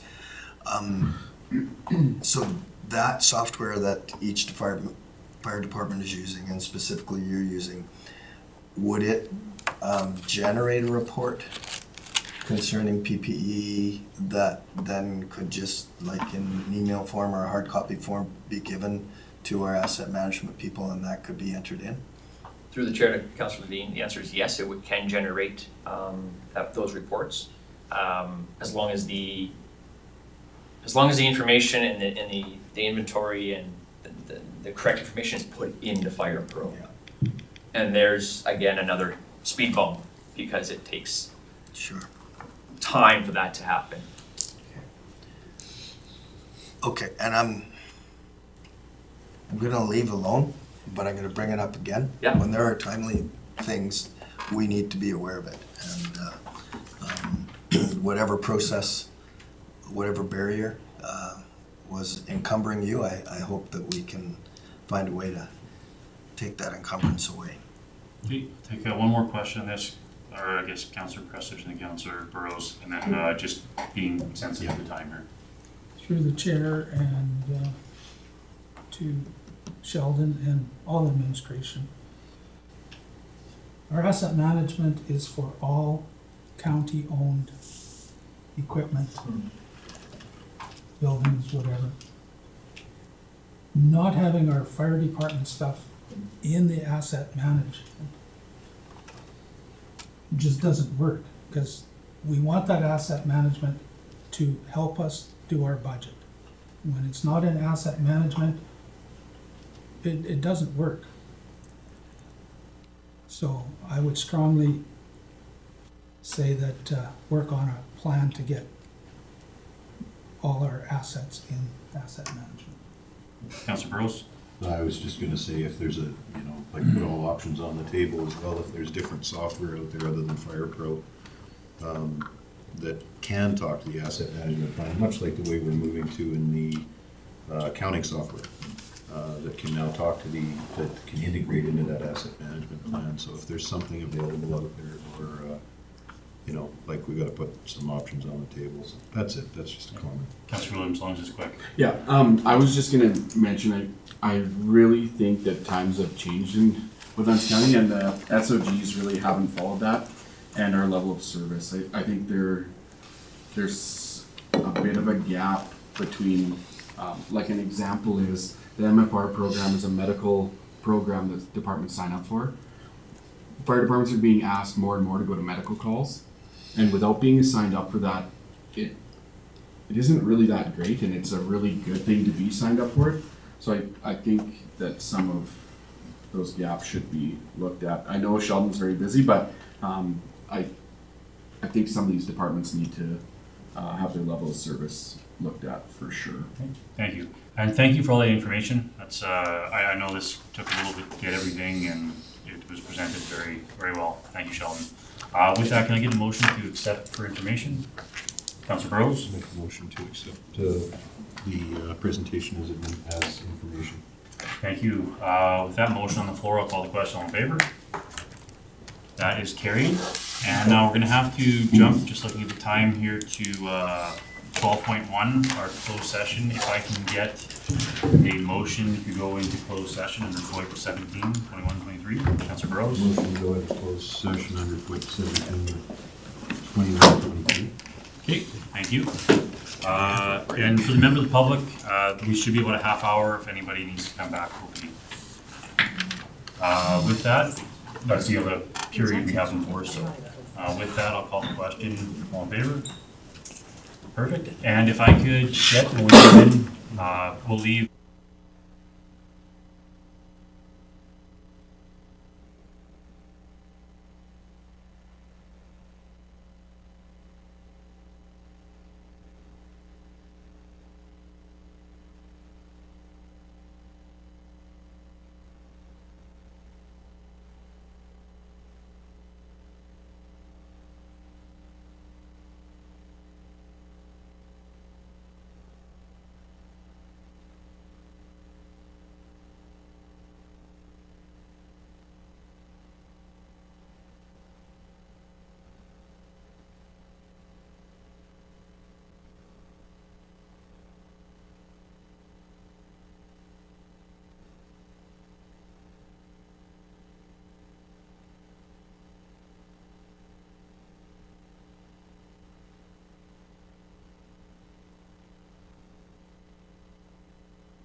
Okay, coming out of closed session, we got two motions here to make. Councilor Dean? I move that council direct our legal counsel to proceed as discussed. Thank you. With that motion on the floor, call the question, all in favor? That one's carried. And 12.2. Okay, so we second motion for 12.1 on the CAO report. Motion to accept this information. Councilor Klugen? I'll move that we accept the CAO report as information. Thank you. CEO report in camera as information. Call the question, all in favor? That's carried. And Mr. Benedetto, you said another part there for 11.6? If, Mr. Chair and to the members of council, I just wanted to highlight one of the items in the CEO report for the public session, and Rod will address the balance. But as part of our work, Rod and I have been looking at the fundamental management systems and whether or not you have all the typical management systems in place. And one of the gaps that we have identified is that the county needs to establish a corporate planning cycle integrated with financial management. And I don't want to leave the impression that this isn't occurring at all. It's happening more on an ad hoc basis. There are periodic updates, and for example, the update you got on one of your high corporate priorities today was on the asset management system. But it's not happening on a complete basis, giving you regular updates on the overall corporate strategic plan. And so this corporate planning cycle, when it is developed, would define times when council can expect updates on the corporate strategic plan. And so it's aligned with the budget cycle, so resource requirements can be addressed in a timely manner. So typically, a system of this nature would have established council looking at the corporate strategic plan in late Q1 or early Q2. But in advance of that, administration should be providing you with a fulsome status update, so you are going to that session knowing the status of the current initiatives. So that update from administration would, the first one of the year, would be coming out early in the year. Now, that also facilitates reporting results to your community. The second time an update should be provided is mid-year and just before we get into the budget cycle. So if an initiative is on track, that's fine. If you've got an initiative that's falling behind because it requires some additional resources, council is aware of that information heading into the budget cycle. So really what this does is provide defined timeframes where council and the community will know that you're getting an update on your corporate strategic plan. And they're also timed as well as one of them being out in front of budget if there are resource requirement considerations that need to take place. So we want to strongly recommend to you that we undertake the work to develop a corporate planning cycle integrated with fiscal management. But I'd welcome any comments or questions, but that is a fundamental management system that is typically in place that isn't fully in place at the county, and there'd be a number of benefits as I've outlined of putting that system in place. Dave? Councillor Dean? Through the chair to Paul, I think everybody sees the value in that, and thanks for bringing that to our attention. Is there a cost to putting the time behind this? Well, I guess there's an indirect cost of preparing the updates, but the trade-off is it's been a significant period of time right now since council has received an update on your overall corporate strategic plan. So when there are large gaps in timeframes, other priorities and other pressures, it receives less focus. And where council has said and established, as you have, a strategic plan with some very clear priorities, those need to be kept front and center so that they are being advanced. And if some of them are delayed, you need to be aware of that as a council. So decisions are made, a retiming is okay, or some resources have to be applied to meet the time frame that was originally set out. So although there are some indirect costs of preparing those updates, absolutely critical that administration is reporting to you on a regular basis, and you know when you're going to get those updates in terms of those top priorities you've set for the community. So I think that's a very good trade-off given the importance of council giving direction to the administration through your corporate strategic plan. Thanks. A question I do have in regards to our strat plan also is we're working to get a strat plan review set with Jack Novak, and we put it off because of where we are currently with our management. Given that we've kind of settled that down here as of today, is that something that council would be willing to, I guess, revisit to get back so we can do that strat plan review? Obviously, we don't have dates or stuff, we'd have to look at it, but, John? Yeah, if I could, Mr. Chair, we're working with the administration to compile an update on your corporate strategic plan as well as the council action items. And we're striving to meet your July meeting, so you get that update. And if there's some ability in council supportive of, I know there was this concept of a workshop around that, we could plan for that if you're amenable to that. But in the absence of these other things being in place right now, we are striving to bring you an update on the plan, certainly July 17th, but no later than your August meeting. Rod? Okay, sorry, go ahead, John, then. Well, I was just gonna say that, in light of recent developments, yeah, we definitely need to have a sit down because there's a few priorities that may have moved around the board, as it were. So there's a few things coming that need to be top of mind, and I don't know that we're aware of all of them. So I would absolutely love to see something like this. I think it's absolutely necessary. So I think the first step is already in the works, and that's getting the plans updated to get them to council in July.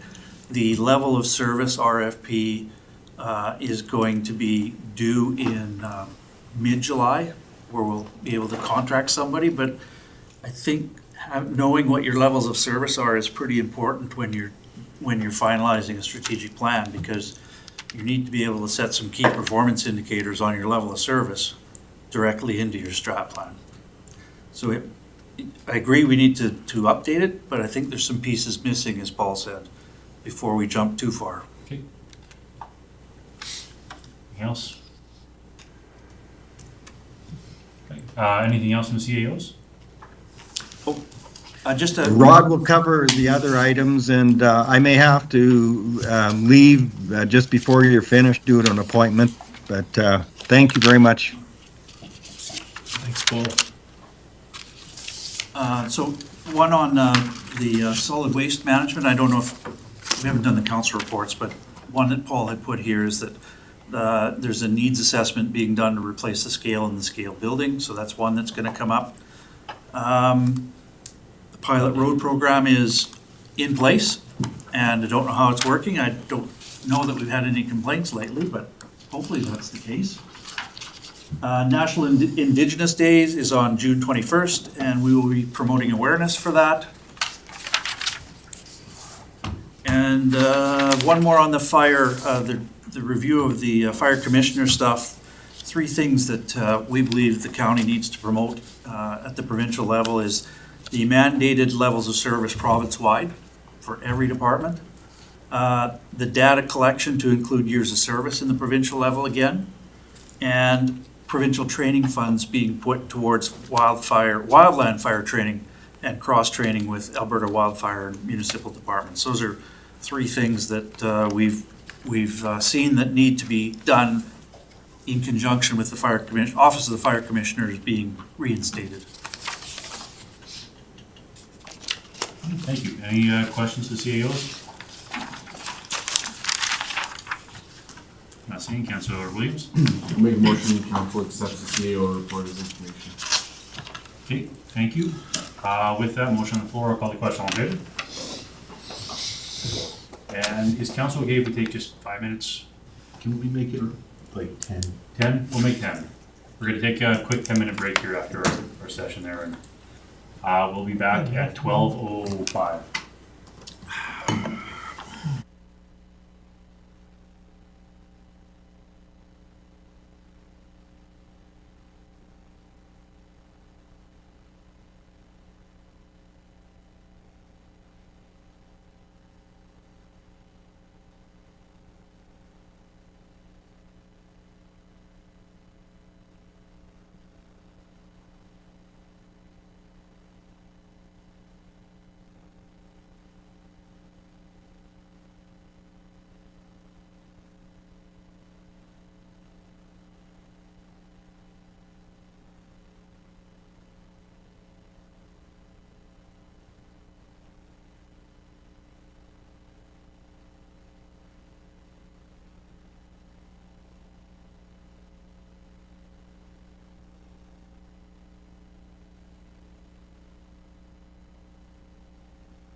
Okay, so we're back. Start with 11.1, councillor reports. Councillor Williams. I didn't have too much going on, except I did miss an exercise meeting. But there is a little bit of information, but there's a program coordinator that the library board hired on now, so she's been doing quite a lot with both the Forest Way and Blue Ridge libraries. So she'll be putting stuff on social media and lining up a bunch of different things, so good for the libraries. They put on a lot of stuff for the community. I think it's pretty good, so that's all I had. Okay, any questions for Councillor Williams? Councillor Prestige? On June 10th, Peter and I went to the Global Energy Show in Calgary. Very interesting. A lot of presentations. We had one good one from Nick Nanos, the president of Nanos Research. Very interesting stuff came out on that. A lot of discussion on nuclear. I was really surprised how much discussion there was. I was at this 2 or 3 years ago, and nuclear wasn't even brought up. And this time, it's front and center. Ran into Mr. Jean in the lobby, and we were talking about it, and even the province is getting behind it now. They've got projects for it. An interesting one was this one company called X Energy is actually in talks with TransAlta to replace their coal-fired burners in the coal mine and natural gas, with nuclear reactors in there to run the turbines. So there's a lot of talk on it. Just 2.5 days of steady information. So it was very, very well. It was well in. A lot of people there all over the world. Then came back and on the 14th at a West End bus meeting. 2 topics on there. We're putting a request to get pricing on a new bus. One bus is getting fairly old. We have $150,000 in our reserve for getting a bus. And the bus, just estimated price so far is gonna be $120 to $130 as the standard bus. And the seats in it don't work for what we're doing. It customized, so it's probably gonna be $150 when we're done. So that takes at least a year to get it, so that's why we're looking at getting the information. It will come to councils to purchase the bus.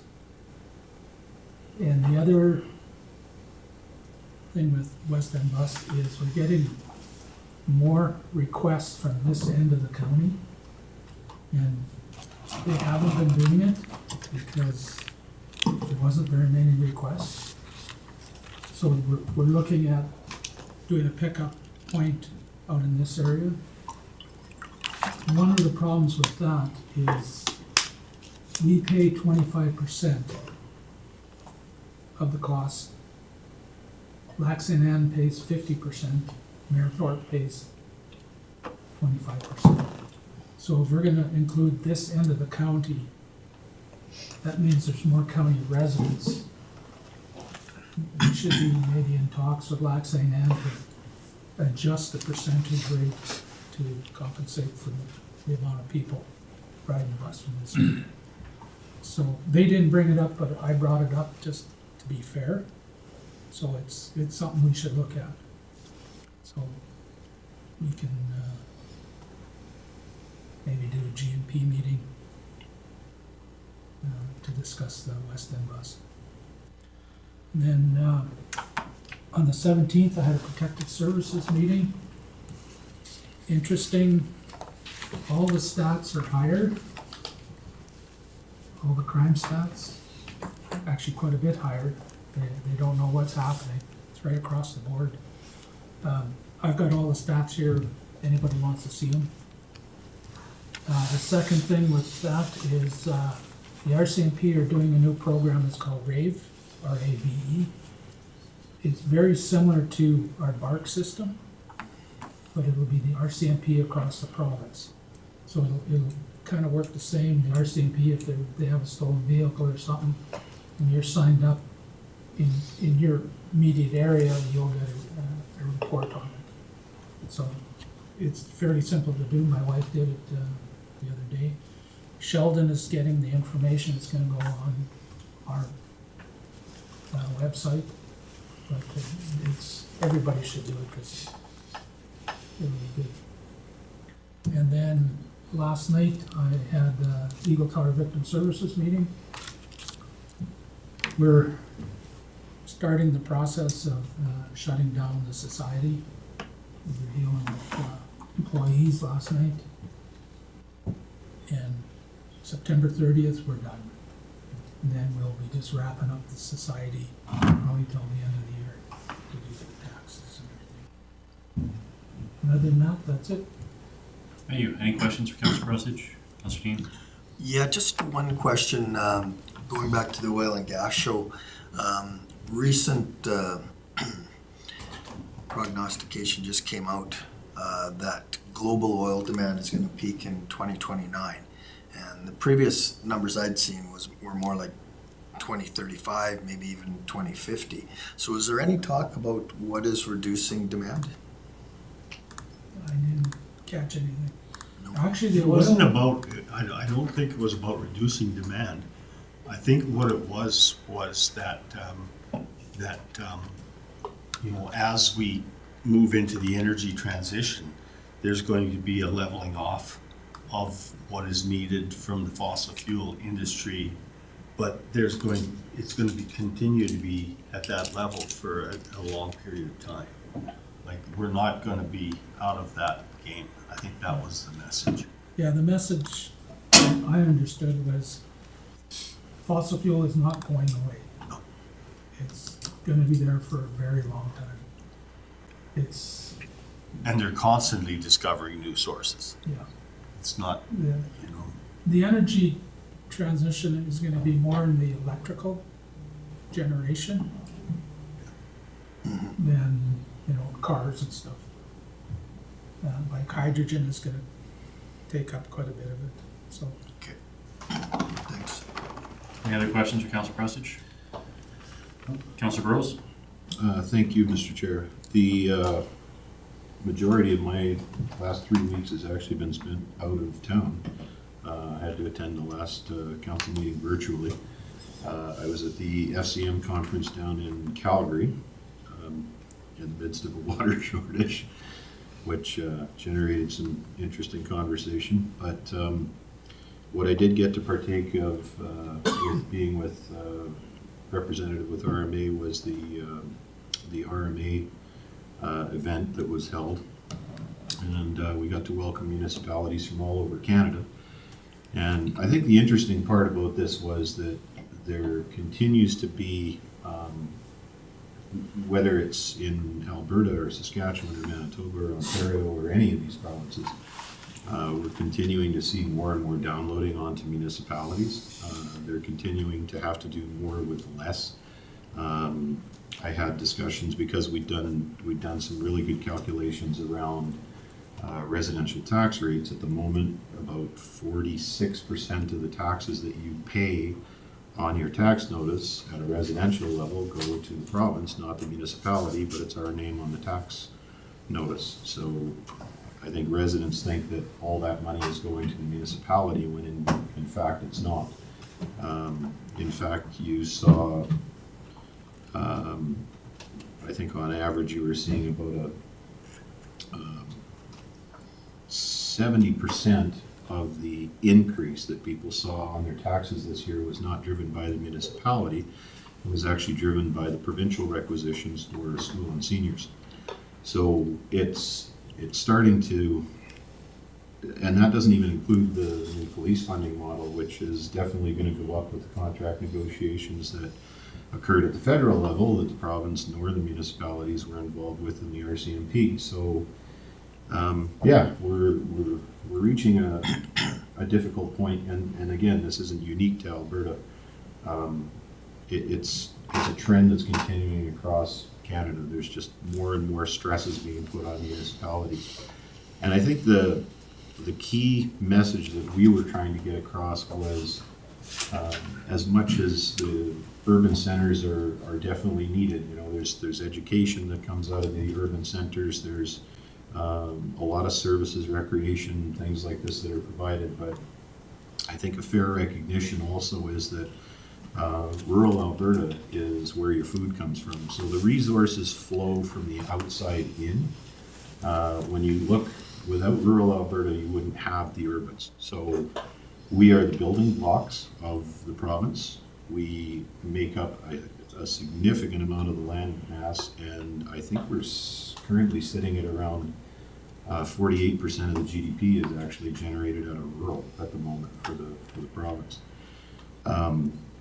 The raw materials, you wouldn't build a road without rural Alberta because that's where the gravel pits are. You wouldn't build a house because that's where your lumber comes from. So we're just really trying to get that rural is essential message out so that people understand the role that rural plays, and especially the agriculture. And then also recognition around energy development when you're looking out into the rural areas and saying, well, you got tons of land out there, you can put a solar panel anywhere you want. There's also a weird thing that's happened in Alberta where power generators do not pay for transmission. So everyone that's seeing these incredible increases on their power bills to do with transmission. When you locate a generation facility, they basically hook it up for free, and they don't pay for transmission on the generation side at all. So you can there's no incentive to locate a generation plant close to where they can tag into transmission.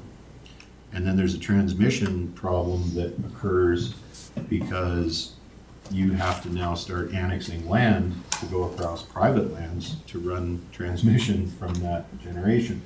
So with a lot of the solar and wind, we're seeing some of that start to mix into the land use. So that's why the land use conversation comes about. So we're trying to have conversations on that as well. But yeah, FCM was interesting, and I think as much as people look in Alberta and see a lot of problems, trust me, the problems that we're seeing in Alberta are very similar to most provinces right now that they're seeing in terms of downloading. And I think there's some solutions that are going to have to come at the municipal level, but hopefully we'll work our way through it and make Alberta great. That's it for me. Thank you. Any questions for Councilor Rose? Seeing none, Councilor Coogan? Yeah, actually has an interesting month. After the last meeting, we finished the legacy project for the Bicentennial Group. We finished building the trailer and getting everything in place so that the new canoe that's coming, and it'll be, I think, a 10-man canoe that was built from that fund that council allocated to the Bicentennial Group. That will be complete. They also built a little cart so they could store it at the old fort there. So, kudos to Quentin and Teresa Olson for doing the lion's share of the work of getting that done. And they're proposing to have a day in Blue Ridge to showcase the canoe and what it can do so that we can start the program that is being developed to train people to do this voyageuring thing. And then the next was the Global Energy Show, and that was, for me, was very interesting. Bruce and I had some incredible conversations with both, what did the one lady call it? They were both the crazies were there, and the people that were pretty pragmatic. But for me, it was better to understand how we as municipalities need to be in the picture of the global energy market and the strategies we need to employ in order to contribute to this net zero mission. And it was also suggested there how to provide the leadership at a municipal level, have our citizens prepared for the changes that are going to happen. And that was one of the interesting things that Bruce and I ran into again and again with a lot of the industry leaders. They want us to participate in helping on the education side, because that's where they're really looking for municipal contribution. The advancement in the technology and the collaboration of all of the real pragmatic industry leaders was amazing. The other thing that was really amazing was the government of Alberta was the salesman there. They were selling all of the attributes that Alberta has to be able to consistently be leaders with the technology that's being put out there. And the sales pitch was so strong that Brian Jean even stood up there and said that the Alberta Energy Regulator was the best one in the world. And that was when I knew that the sales pitch had reached the optimum level. So that was interesting. The narrative was consistent that despite federal government policy being counter to the active research and data, that their path was flawed, but the industry and Western political will was overcoming a lot of those obstacles. Like, even though there were so many obstacles in place, industry was still able to move that needle forward. And there was a lot of interesting discussion about that. The energy industry has an incredible will to overcome the negative narrative that exists with fossil fuel, and is doing this with a lot of really new technologies. Those technologies require collaboration between every energy provider that is currently out there. And that was very evident, that everybody has to get into this game to make it work. It also requires that all three levels of government need to become educated in how they can be effective in their role to balance the environment, sustain and improve the quality of life of all of the citizens of Canada. We are an energy power in the world, and which was really laid out in a number of different areas, technology included. And with that label, we have a huge responsibility to get it right. Contrary to the noisy minority, most of the players in the vast industry sector are embracing that responsibility. The message was that the silent majority in the energy sector needs to educate both the current decision makers and future decision makers.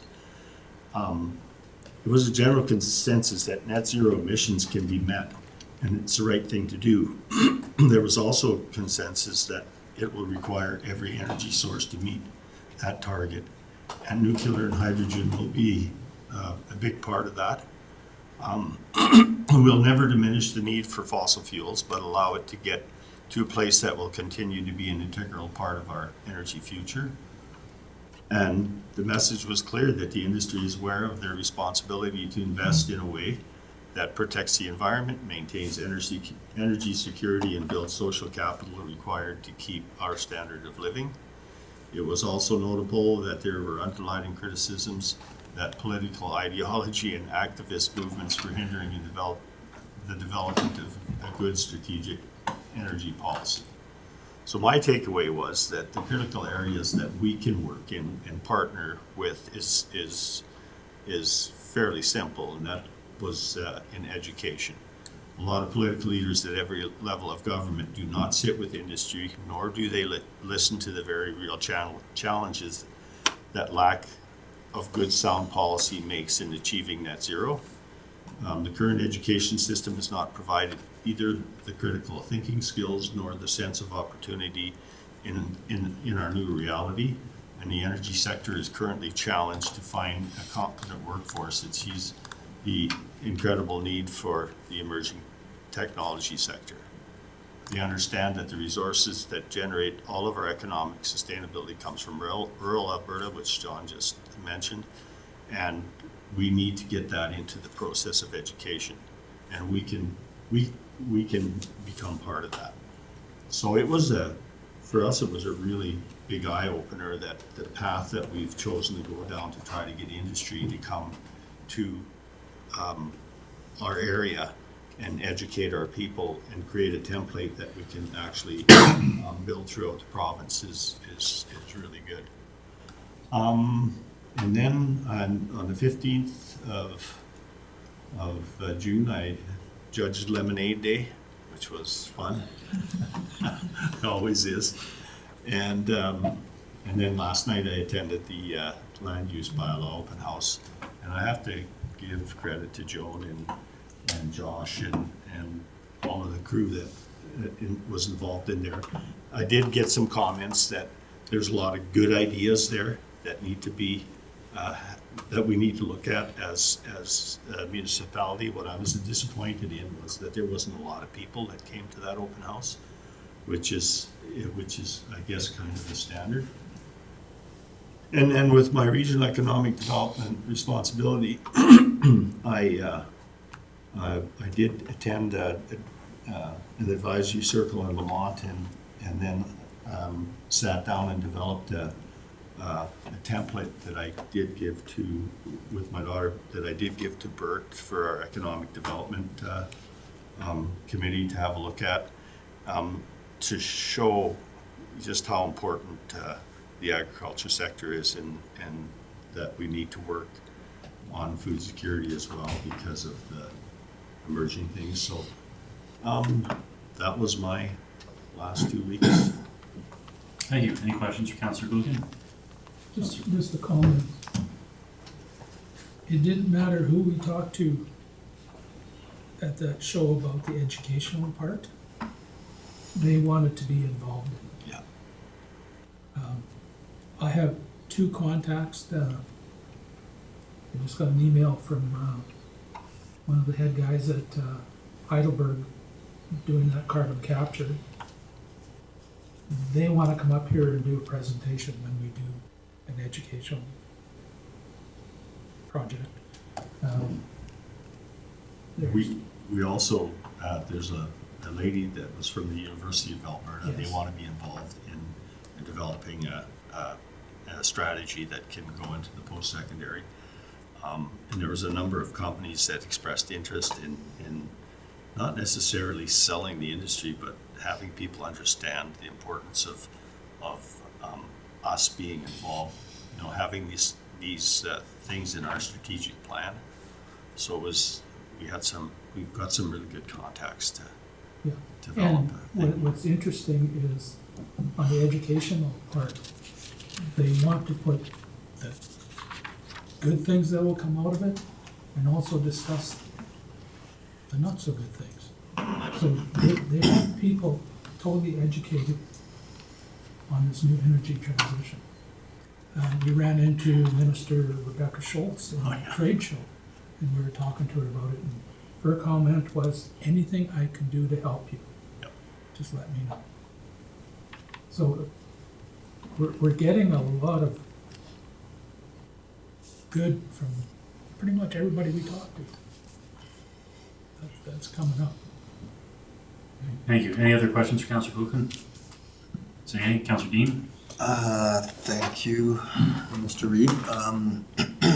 So I attended the FCM along with our Reeve and Councillor Wilhelm and Councillor Burrows. And some of the key takeaways, similar to what John said, that it was nice to see, first of all, a rural caucus and rural issues and how they're being brought to bear on the national scale, national stage. But you attend those conferences, and quite often, like your conversation you had with Minister Jean and Minister Schultz, it's the conversations that you have like that when you're not necessarily in a session that really resonate. And a couple, I think may bear some fruit for us. The first one is just, the trade show with the various companies that have products to help us with our road maintenance. And, our infrastructure department is now aware of those people and investigating that. So I had a conversation with the mayor from Estevan, Saskatchewan, and what he was explaining to me was the public education process that their municipality has gone through with regards to SMRs. And they're roughly 7 years in to their public education process. In his words, it's not like we want to build one of these things tomorrow, but we want people to understand it if it does become something to consider. And that timeline is, consistent with what Councillor Burrows suggested when we were going through some other conversations. So I think that would be a resource that we could reach out to maybe help us if we do decide to start to walk down that road in terms of public education.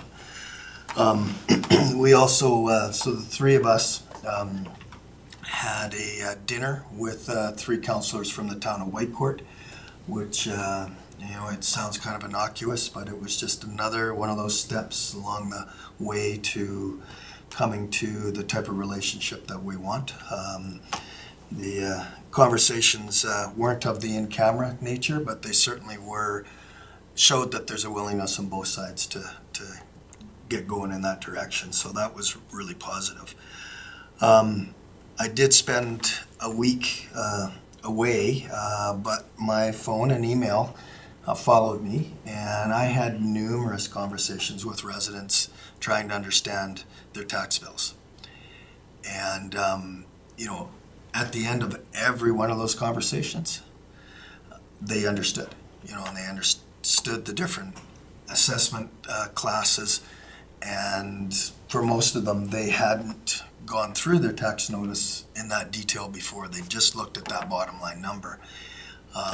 So, further to your point, Councillor Burrows, is the same thing with me.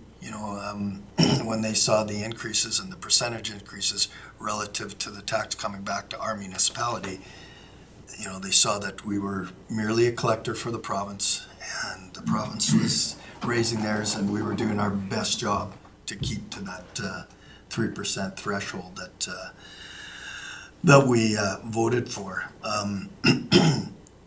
The one part of the equation that I still don't have a good understanding of is what the metrics are for assessment. In speaking with our assessment contractor, their goal is to be plus or minus 5% of market value. But there were residents in my area that had their assessment radically increase. You're talking 30-40%. And why does that happen? And all the residents got an answer.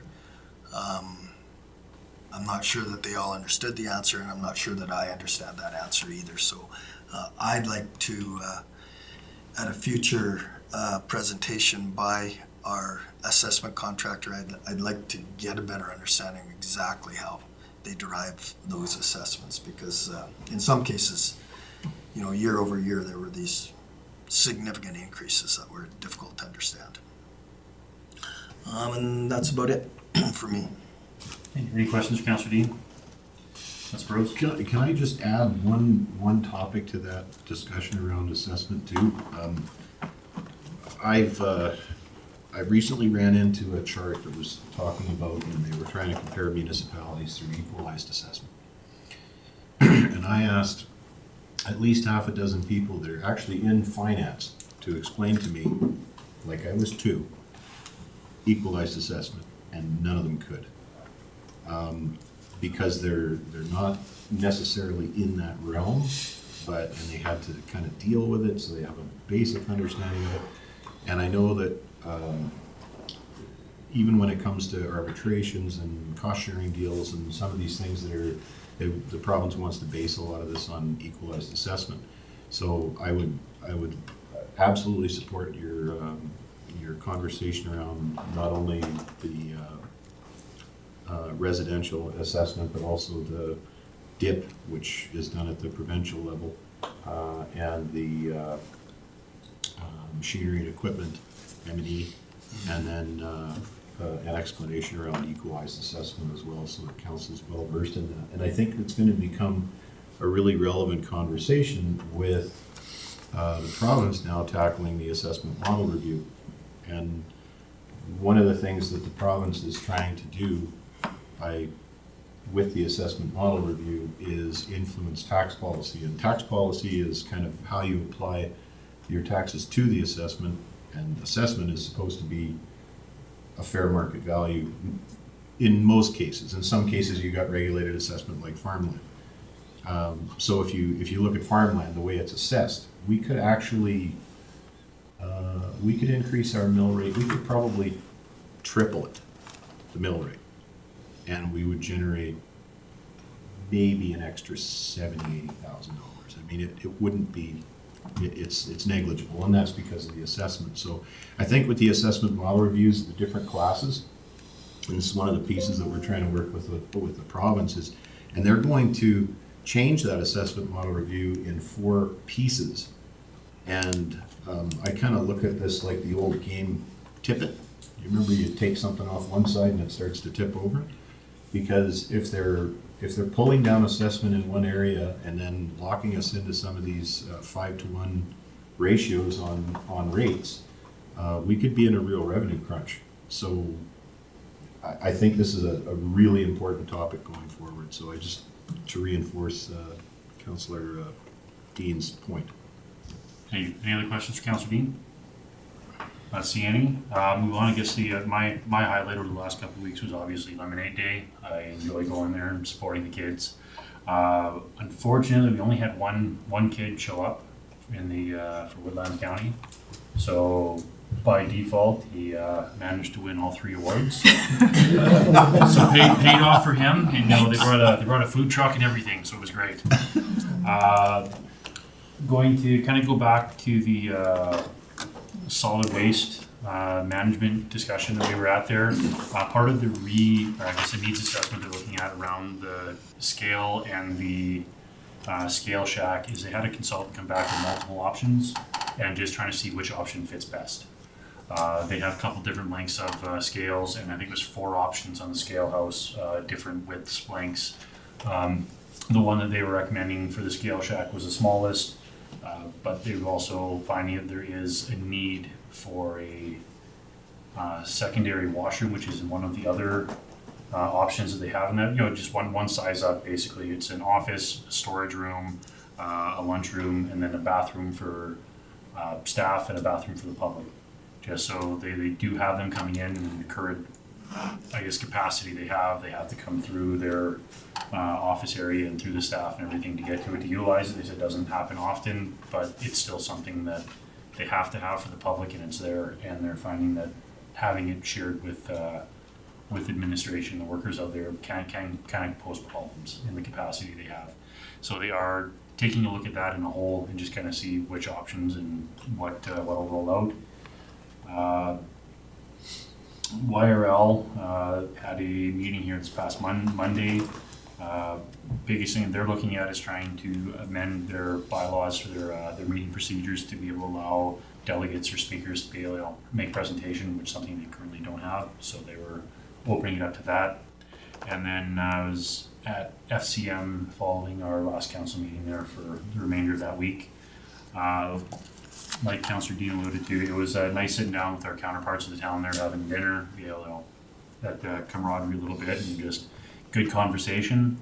One thing I found a little disappointing from, some of the discussions at FCM that were topics of being rural, when you actually sat down and listened to them, they don't fit our definition of rural. They're more larger urban, or some of the conversations are talking around around rural foods or food supply and producers, and the end topic was around essentially the needs and stuff for your larger metropolises. And it just didn't really, for me anyways, I didn't find that to be a very rural presentation that was presented. But the speakers were good. There's lots of discussions around municipal infrastructure and the need to pre-plan your infrastructure before you send out development, so you have an idea of what you need to have in place before you actually start, putting out for developers, and that was a large topic in a few of the sessions we sat in. And then unfortunately, I do apologize. Some of the groups, I've missed a couple meetings here, but I've been volunteering with Pat Hardy for a lot of their year-end school trips, so I've been busy with numerous small children all over the countryside here. So with that, any questions from Councillor Coogan? Yeah, you stuck around after the judging. What was the deep fried Oreo like? The deep fried Oreo was delicious. It's Patty, I think it was Patty's Barbecue Pit. If you see them out here, I would definitely recommend the deep fried Oreos. Is that dessert or meal? It's if you have enough of it, it could be a meal. Any other questions? I'll make a motion that we accept the council's reports as information. Thank you, Councillor Coogan. Motion on the floor, call the question in favor. Okay, moving on, 11.2, June 2024 Community Services Status Report. I'll take that one if you have any questions. Lots going on.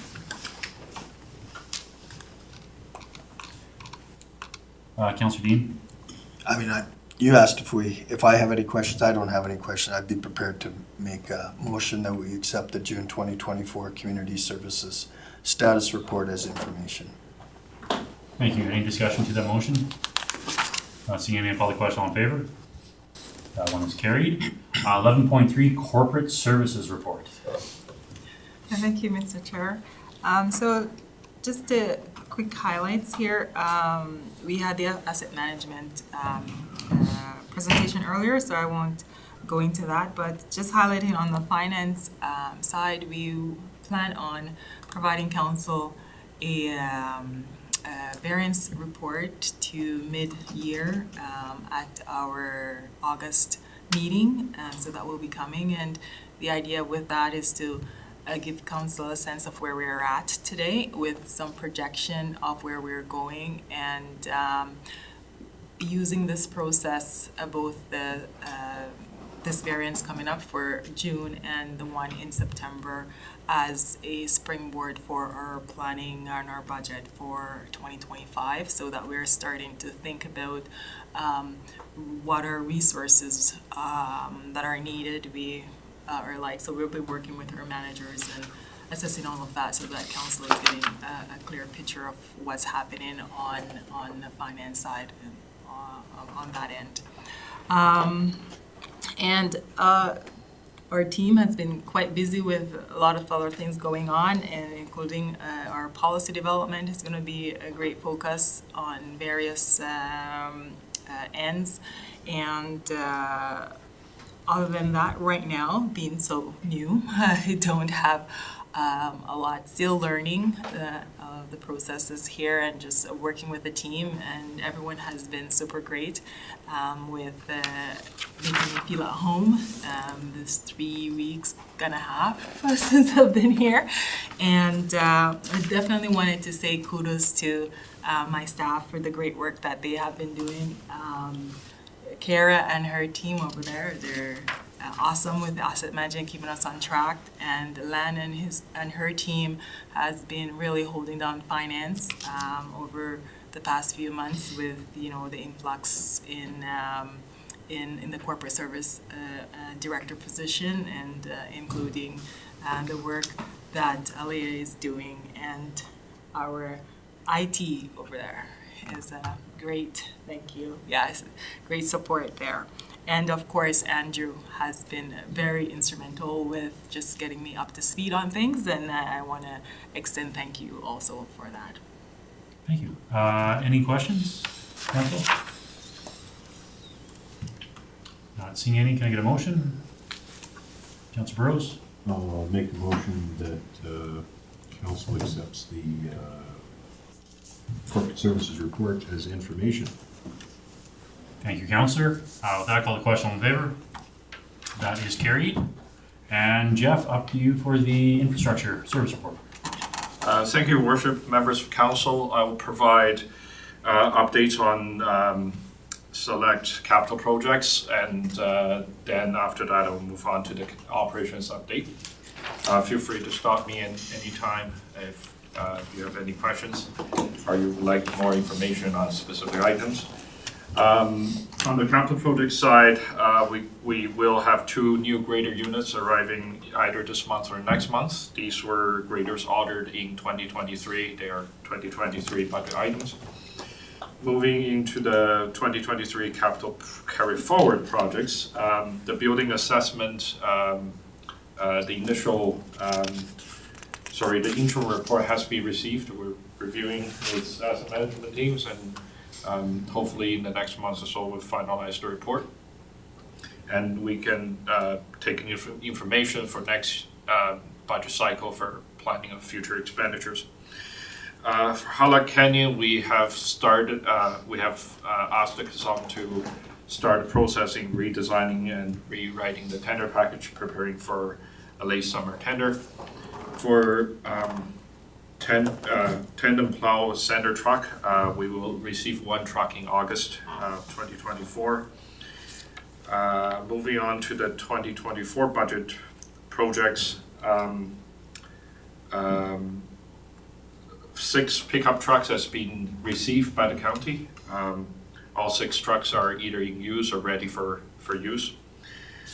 We will also receive 1 more tandem truck by the end of 2024, as well as 2 new grader units that were ordered back in March this year. They will be arriving towards the end of 2024.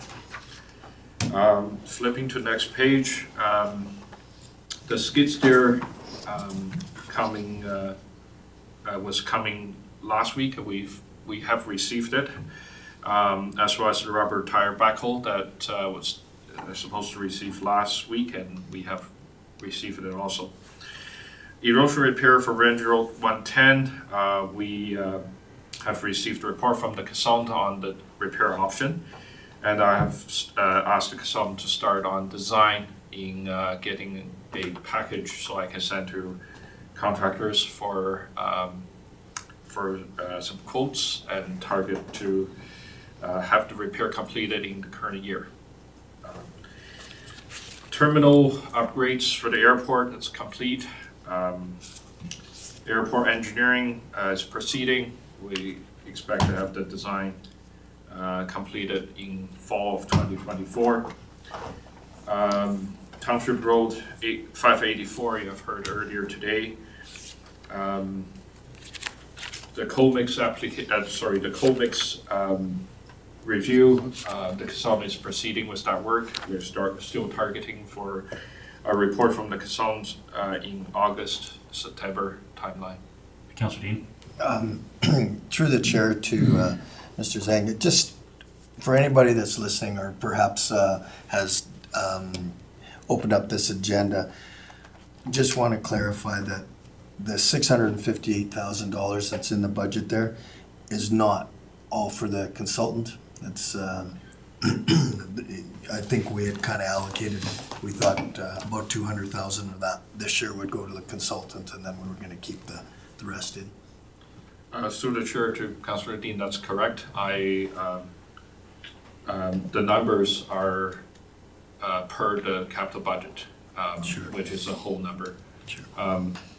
If it's the desire of council to see them broken down to a more finite level, I can try it, but the report will be much longer.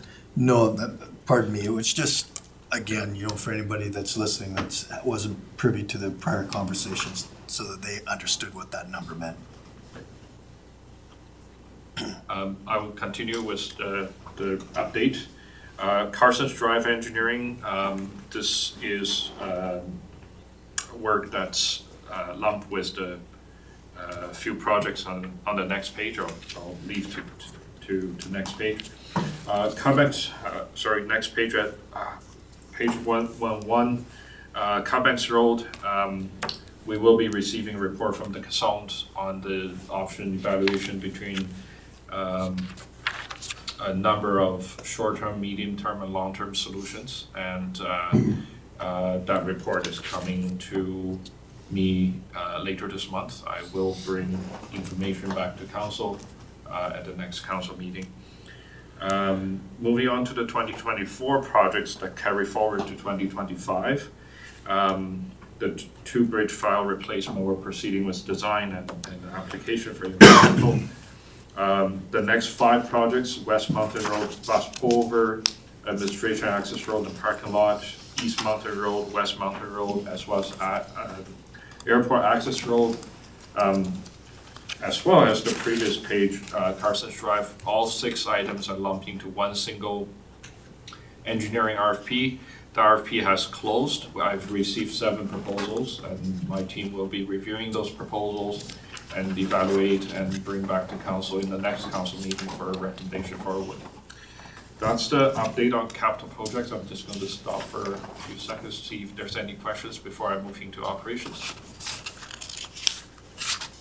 Councilor Rose? So I just have one thing that I kind of want to blue sky with council a little bit on this.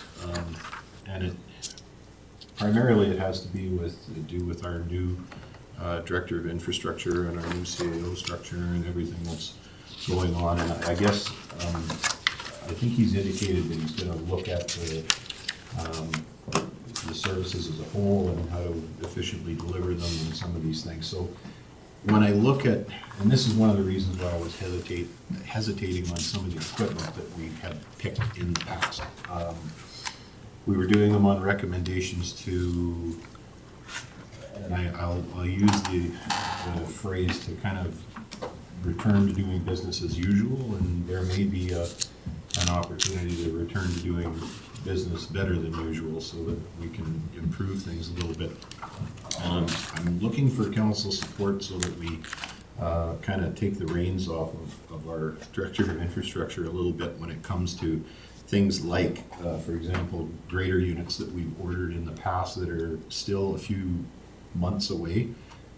If some of these pieces of equipment are undersized based on what or oversized based on what he wants to do, that he has the ability to feel that he can approach council and admin and change the plan before we scuff the blades up on these things and they're actually ours. So I just wanted to kind of throw that out with council so that we have this conversation. I don't want, I would hate to have somebody come into a department and be absolutely boxed in by what's been done in the past, so. Councilor Coogan? Yeah, I 100% agree with you, John. This is really refreshing for us to see exactly how you're laying this stuff out, because this is more, it gives us a really good chance to have a look at exactly how the programs that need to be rolled out to achieve the level of service need to happen. So I don't disagree. I think that should be something that you can come back to us and say, hey, you know, maybe we need to revisit this. I 100% agree with that, John. Anything else from council? Okay. I will continue with the operations update. On the airport side, it's ongoing maintenance, ongoing mowing, non-stopping exercise. As I mentioned earlier, the terminal upgrade has been completed. Water, wastewater side, routine daily, weekly, and monthly monitoring. We also have a few capital projects for wastewater and water related for the team to undertake. For the solid waste side, as the CEO and Reef mentioned, there was a regional landfill authority meeting, and I reached out to town administration to try to schedule a meeting with them to further discuss the different options on governance structure that was suggested during the meeting. I didn't see the town reach out to me, so I reached out to the town, tried to schedule some time to understand. On the agriculture services side, the mowing has commenced, and there's, I know there was some damage to county infrastructure, and we're dealing with that, with the contractor. We have a RFP that's advertised on the street for the 4-H corral removal in Port Assiniboine. On the recreation side, mowing is again ongoing activity for summer. Washroom facilities management, it's ongoing. The stairs for the tube pudding for cut banks has been placed, so that's ready for use. The dock for Goose Lake, that's going to be installed back later this week. Hopefully we can get that done this week. On the road side, drift removal will commence. Pothole patching has commenced. We are trying a new pothole patching material. There's a product from Burnco that has a bit of price saving compared with the current product that we're using, so we're going to do a little trial with pothole patching. Signpost repairs, replacement are proceeding. Culvert repairs will commence. The regular road grading is ongoing. We have, as CEO mentioned, we have implemented the pilot program for increased level of service on select roads. The pilot program started on June 10th, about 10 days ago.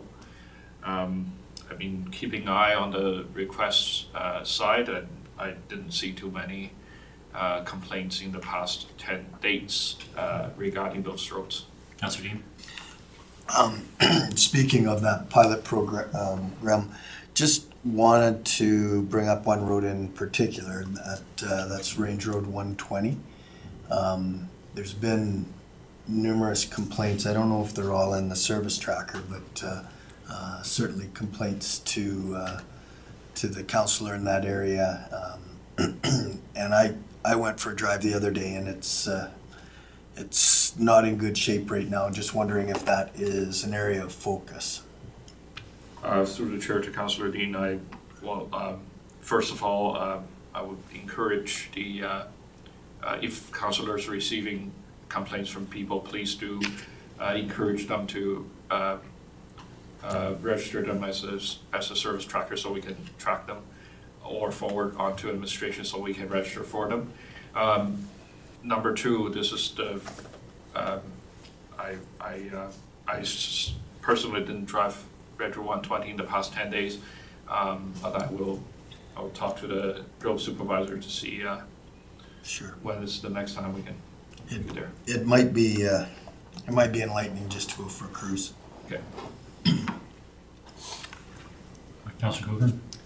While we're on that subject, and this probably couldn't have been put on the service tracker because I just came down that road this morning, but on Range Road 70, right where it goes into the, just before the Freeman River Bridge, it's in the valley there.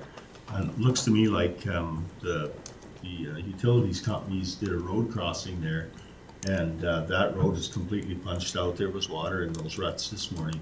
And I don't know, it looks like there has been some patching done there, but I'm not 100% sure because the whole ditch is squished out. There really isn't a ditch anymore. So just so you know, I don't think there's been any complaints because it's just a short stretch of road, but it is starting to punch out.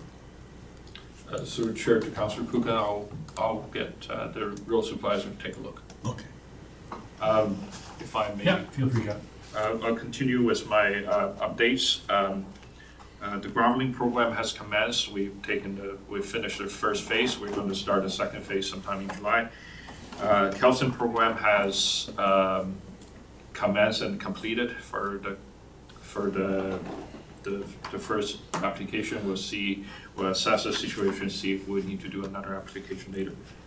Sorry, Yeah, I wasn't sure what that meant when it says it's commenced and you say it's completed. Are there other areas that are going to see calcium in the next few weeks? Through the chair to Councillor Dean, at the time of writing the report, the program has commenced but not completed. Today, it's completed. There's about a week time delay in Sure. when I complete the report to today. So again, with respect to 120, was calcium applied to Range Road 120? Through the chair to Councilor Dean, I have to double check for you. Sure, There's- if you it's could. a pretty long list. As well as Cut Banks Road. That's another area that's fairly high traffic because of that tubing put in site. It wasn't applied when I drove, but it's usually in July when that gets applied there. Through the chair to Councilor Dean, I will assemble an email to confirm those two roads through sent to the CEO. Okay, thank you. I'll continue. The commit prioritization program will commence on a number of co-mix road that we just cannot maintain. This is a continuation of previous year programs. And the last one that's not on the list I want to provide an update to council is Township Road 614, otherwise known as Little Russia. It was culvert and road that was washed out in 2023. We are planning to restore the crossing starting next week, and we plan to put a concrete topping on to just so that's a little bit more permanent. My understanding is this site got washed out 3 times in the past 3 years. So that is my operations update. Councilor Dean? I seem to be the person asking all the questions, but I appreciate your answers. With respect to the pulverization program, one of the things that we had, as a council, had discussed was providing timely notice to councillors and also to the public. In the past, situations had arisen where administration made a decision to pulverize roads, but residents weren't aware and neither were councillors. So I'm just hoping that there's some kind of notice coming to council and also some kind of public education going out to let people know. So the chair to Councilor Dean, I wasn't aware of the requirement of public notice, but I can certainly prepare a list of 2024 locations and provide that to CEO, as well as looking to whether we can post that on the county website. Yeah, and I guess it goes a little deeper than that. And again, you're new to the party, so you haven't heard the conversations in the past. We've had numerous consultations with our public, and what we're asking, and in fact, we had a meeting a few weeks ago, the White area councillors and administration, your staff was to have a comprehensive plan going forward so that the public can understand that there is a plan in effect. I don't want to be critical of this, but I am a little bit surprised that pulverization is going to continue until that plan comes forward. I do understand that there are roads that it makes sense to do it, but it was my understanding that pulverization program was just going to kind of come to an halt until we had a plan that we could roll out. Through the chair to Councilor Dean, my discussion with the staff on the pulverization plan for 2024 is that we are not going to touch any road that can possibly last another year to allow the conversation on co-mix to happen first. The roads that we are pulverizing or planning to pulverize are those roads absolutely that we have no other way to maintain. There are roads, for example, West Ridge Subdivision. There's more patching material on the road than the road itself. We just don't have another way to maintain. I know it's difficult for people living there to hear that, but at the same time, we need to provide a safe driving surface for people. driving through bumps and potholes, it's also not safe. Yeah. So, and on the other topic that you raised on the level of service, Paul, the interim CEO, did talk to me into getting started on an initiative of looking at what do we do comprehensively with our road assets. The co-mix roads, I'm leaving that to a later stage because I need to wait for the consultant's report to be available to know what's the long-term solution for it. So, but I will be starting this initiative in looking at gravel roads first, especially the high priority ones in a more comprehensive way. What do we need to do? Through my travels in the county, I covered about 30% of the roads by now. Many of the roads have virtually no ditch. The ditch is flush with the road surface. There's no crossfall, so water don't shed from the road. There's a lacking of right-of-way management. These are the items that, when managing roads, we just have to do. My understanding in talking to the staff, they were just not in the budget in the past years, and things tough decision has to be made. But from a going forward basis and in a more comprehensive way, these are the things that has to be looked at. So that is something I will undertake, and hopefully I can bring something back to council as part of the 2025 budget discussions. Just one quick one there, Al. Another thing, I guess operationally, I'd like to see if we can kind of look at starting to get more requests on, more calls in some of our areas where we have like the larger homes, more dense subdivisions where people maintain their ditches in front of their property for aesthetics and appeal. Right now, currently, my understanding, we don't really have much in the realm of brushing equipment or anything. If they want to, say, the way we have been doing the road maintenance and pushing out all the gravel, everything after winter maintenance into the ditch, and then some of the residents are complaining it's hard on their equipment when they're trying to mow, and I understand that. I also understand that the ditches themselves up to the property pin is the county's responsibility, it is ours.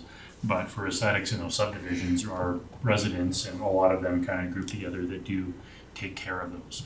So I would like to see if we can, before our next winter, if we can maybe look at other options that we have in regards to maybe when we're plowing or whatever, grading in those areas in the wintertime. Or if there's even like a brush attachment or something for the skid steer that we have. So if we go around in the spring, we have these areas, or people that are looking to try to help them out for maintaining, it's our county property they're maintaining and keeping up on, to at least be able to help them out, maybe push some of that gravel out to make it easier in their equipment. But just a couple things. Again, I know this is where we are, and it is county property, but in a few of these, they are maintained heavily by the public in those subdivisions, and I'd like to see if there may be something we can do, even if it's for the next budget, looking at a brush attachment for a skid steer to help move that stuff back off, or maybe a little different procedure when we're grading those areas or plowing those areas. Al?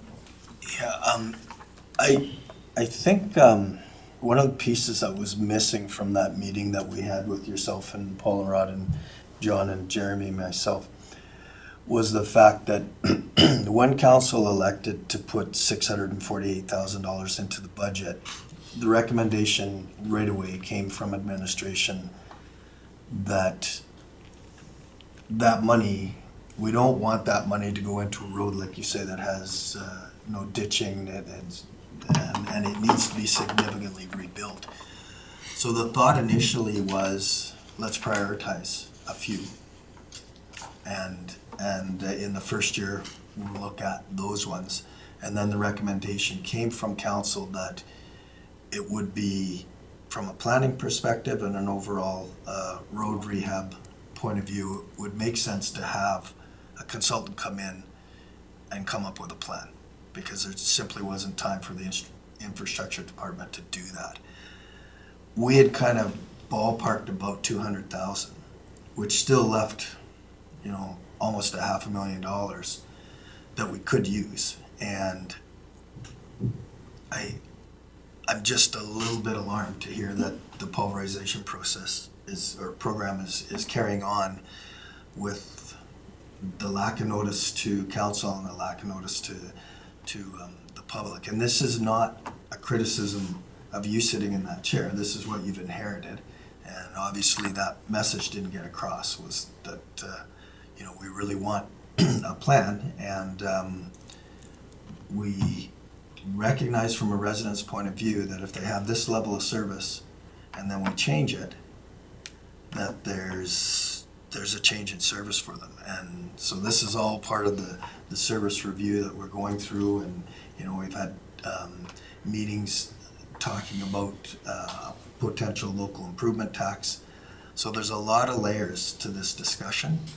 And I'll say it again, not knowing which roads are going to be pulverized is not in the position that I'd like to be in. Through the chair to Councillor Dean, I'll prioritize in getting a list of proposals. Okay, thank you. Any other questions for Jeff? Mr. Hawken? Just to follow up on, through the chair to all of council actually, because we're new, are there any other areas that you normally or would like to get advanced notification on? Road hauls. Road hauls, like outside? Okay. Councillor Burrows? We have a policy on road hauls. We do.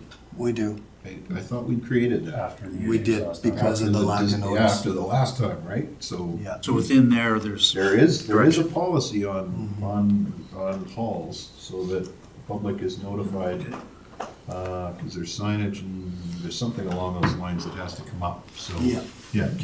We found that industry is more than happy to make it easy for residents, and but that wasn't happening in the past. And again, I don't want to belabor this point, but we had a major commuter road 2 summers ago that was pulverized. Nobody knew about it, and so all of a sudden 100 residents woke up to the fact that their Coldmans Road was no longer a Coldmans Road. Council had no clue either. So we were fielding questions and we didn't even know what they were talking about. And that needed to be changed, obviously. And again, we do understand that you guys are all new coming into this too, and there's information and probably gaps in a lot of stuff that we gotta work on filling in. So we appreciate what you guys are putting forward and doing the works. Any other questions for administration? Not seeing any. Councillor Pressage? Not a question, just a comment. Through the chair to Jeff. I really like and appreciate how you are moving forward. It's so different than what we had before, so thank you. Okay, with that, can I get a motion to accept the infrastructure service report? Councillor Prestige? I'll make a motion that council accepts the June 2024 infrastructure status report as information. Thank you. Motion on the floor, call the question. All in favor? That is carried. And down to the last one, service tracker monthly report, April and May. Right, for even council, before you use the April and May monthly service tracker reports, you'll notice that there is now an additional column to everything now that, service tracker launched April 2021, so now we have more data to work with. So brief overview on the April, it seems pretty on average the total amount of requests compared to previous years. They were primarily for grading and culvert clearing following the spring melt, and then we also had a couple of staff kudos thanking them for their quick response to service requests that were inputted. In May, we had 74 requests, which was close, just like under double the amount from the same time the previous year. And primarily like 2/3 of those requests were for grading services, particularly to roads leading and within subdivisions. And then there was also one staff kudos for thanking staff for their work in the Blue Ridge back alleys. Thank you. Any comments, anything stick out from council?